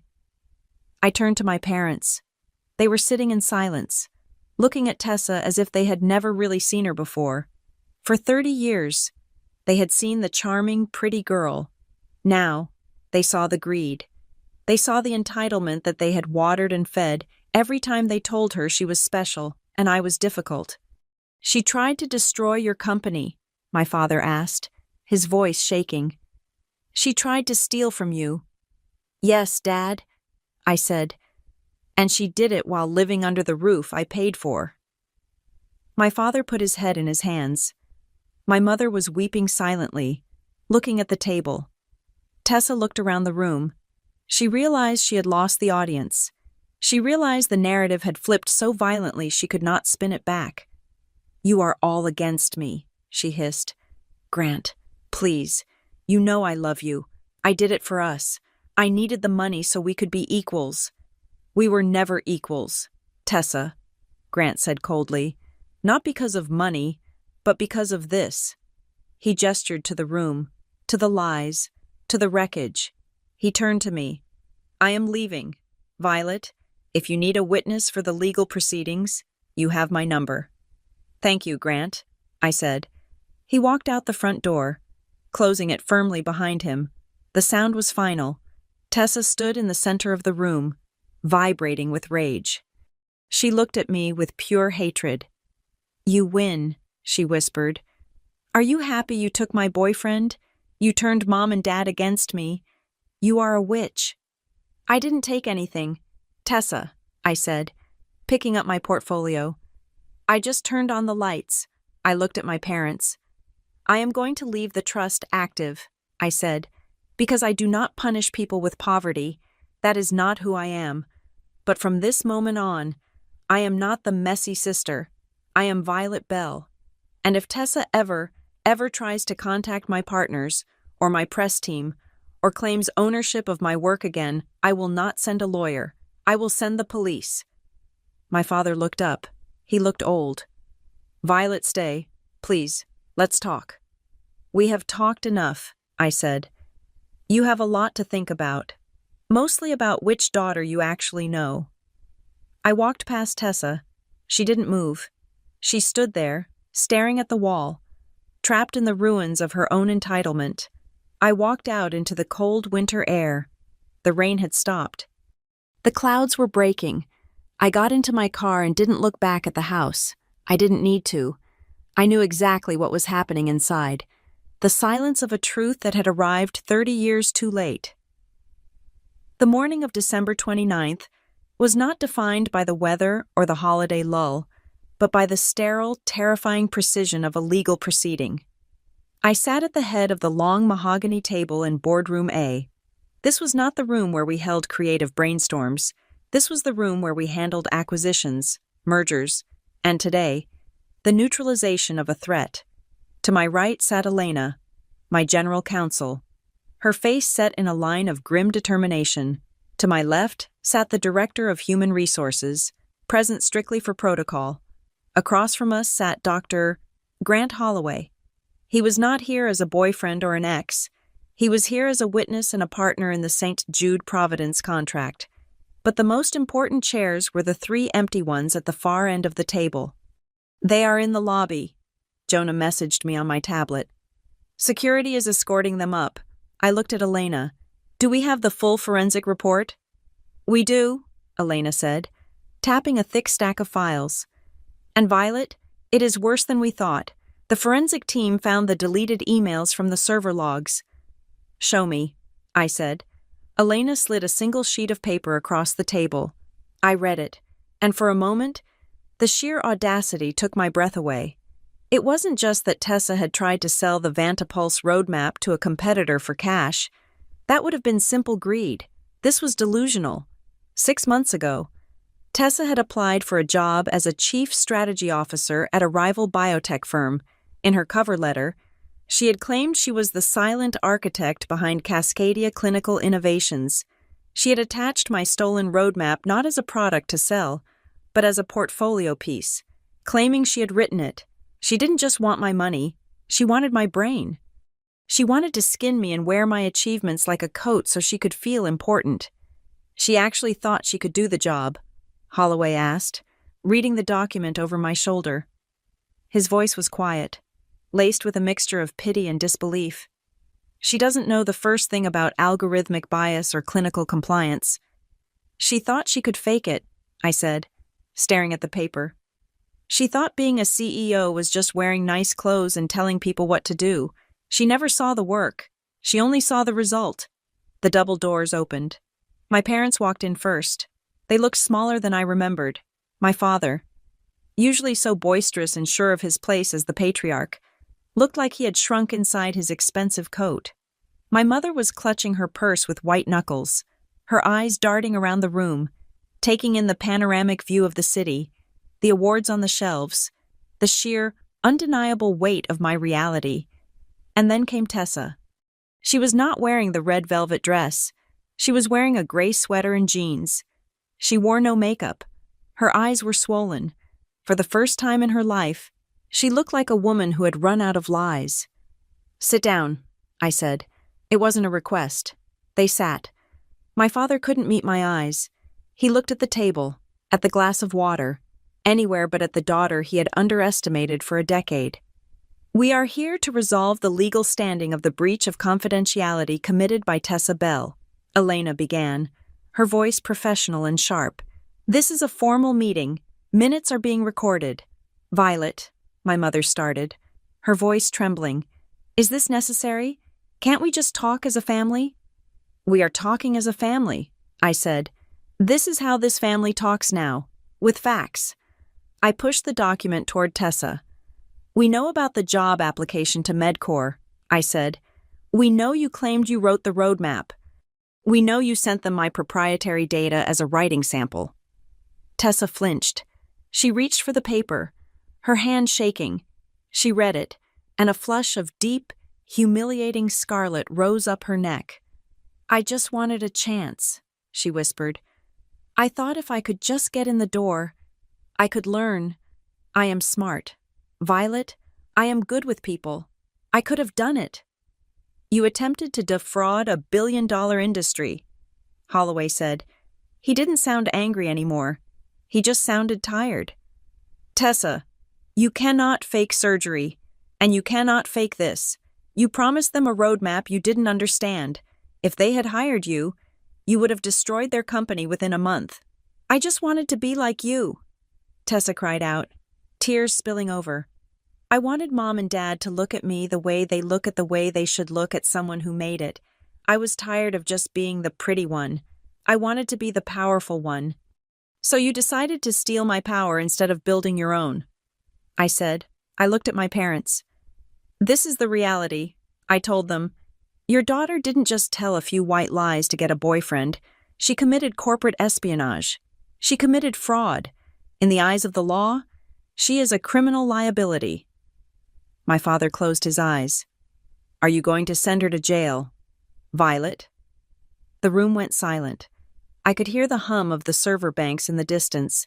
I held the power to destroy Tessa completely. One phone call to the district attorney, and she would be trading her designer jeans for an orange jumpsuit. I looked at her. She was terrified. She was broken. No, I said. The air rushed out of the room. My mother let out a sob of relief. I am not going to put you in prison, Tessa, I said. Because I do not need revenge. I have a company to run, and frankly, a trial would be a distraction I cannot afford. I nodded to Elena. She slid a thick document across the table.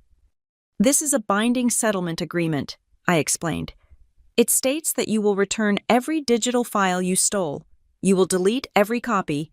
You will sign a strict non-disclosure agreement banning you from ever mentioning Cascadia, Vantapulse, or me in a professional capacity. You will retract your social media posts immediately. And if I don't?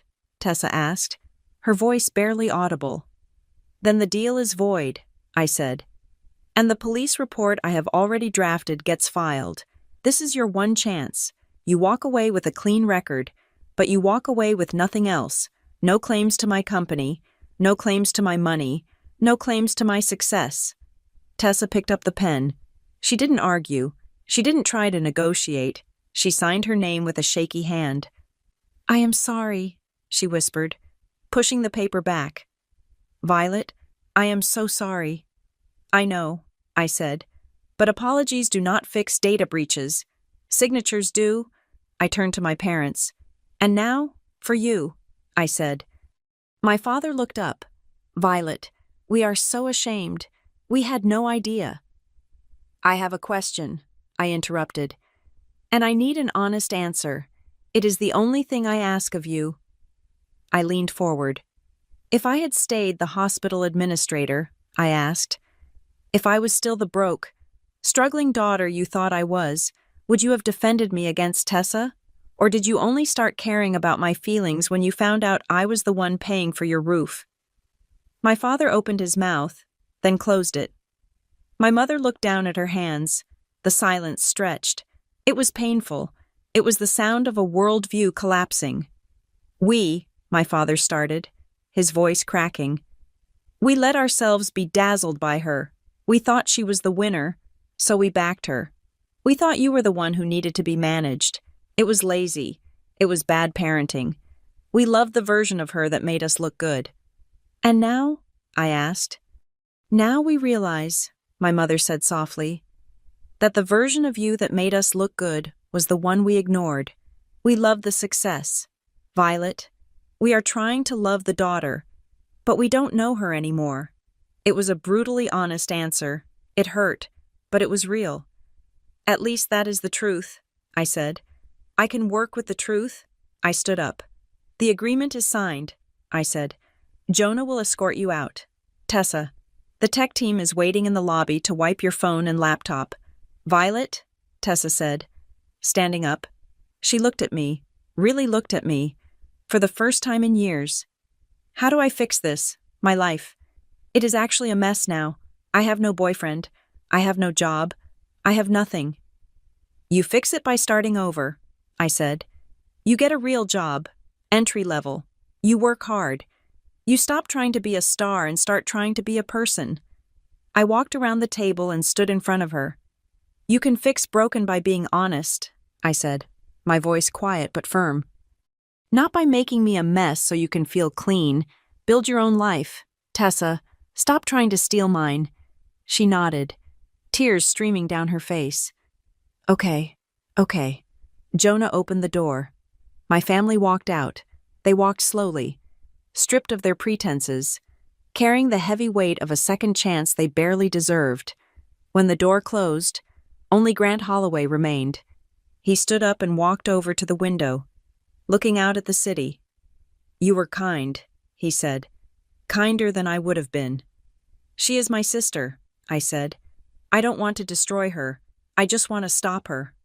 Well, you stopped her, he said. He turned to me. And you saved me. If I had married her, if I had taken that money she promised. You would have been beholden to a ghost, I said.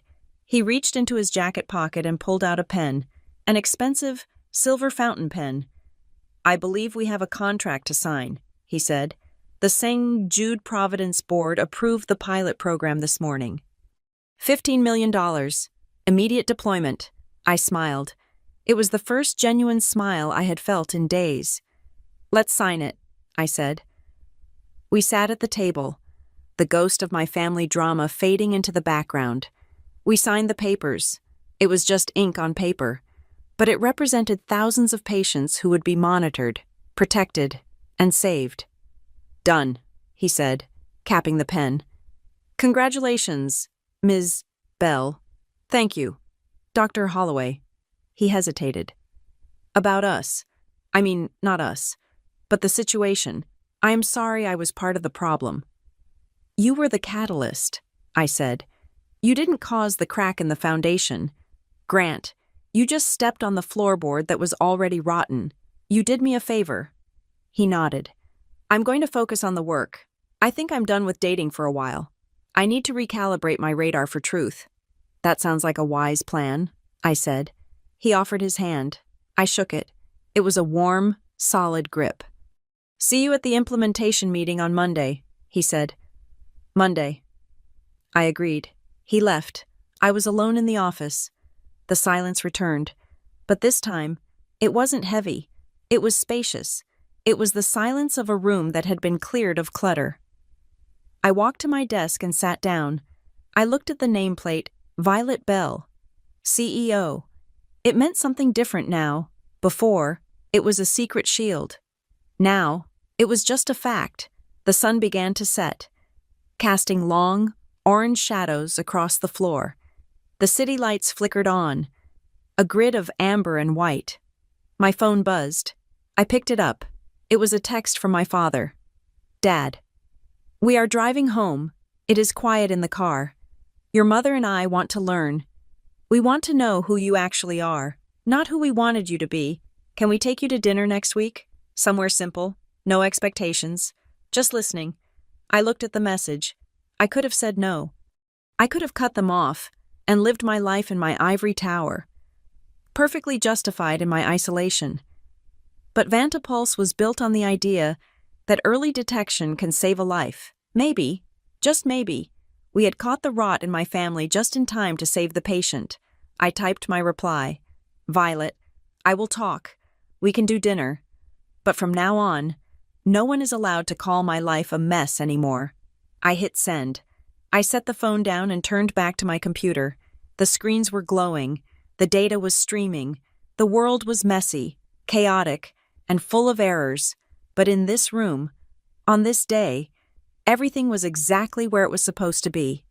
Thank you so much for listening to the story of Violet Bell and her journey from the shadows to the spotlight.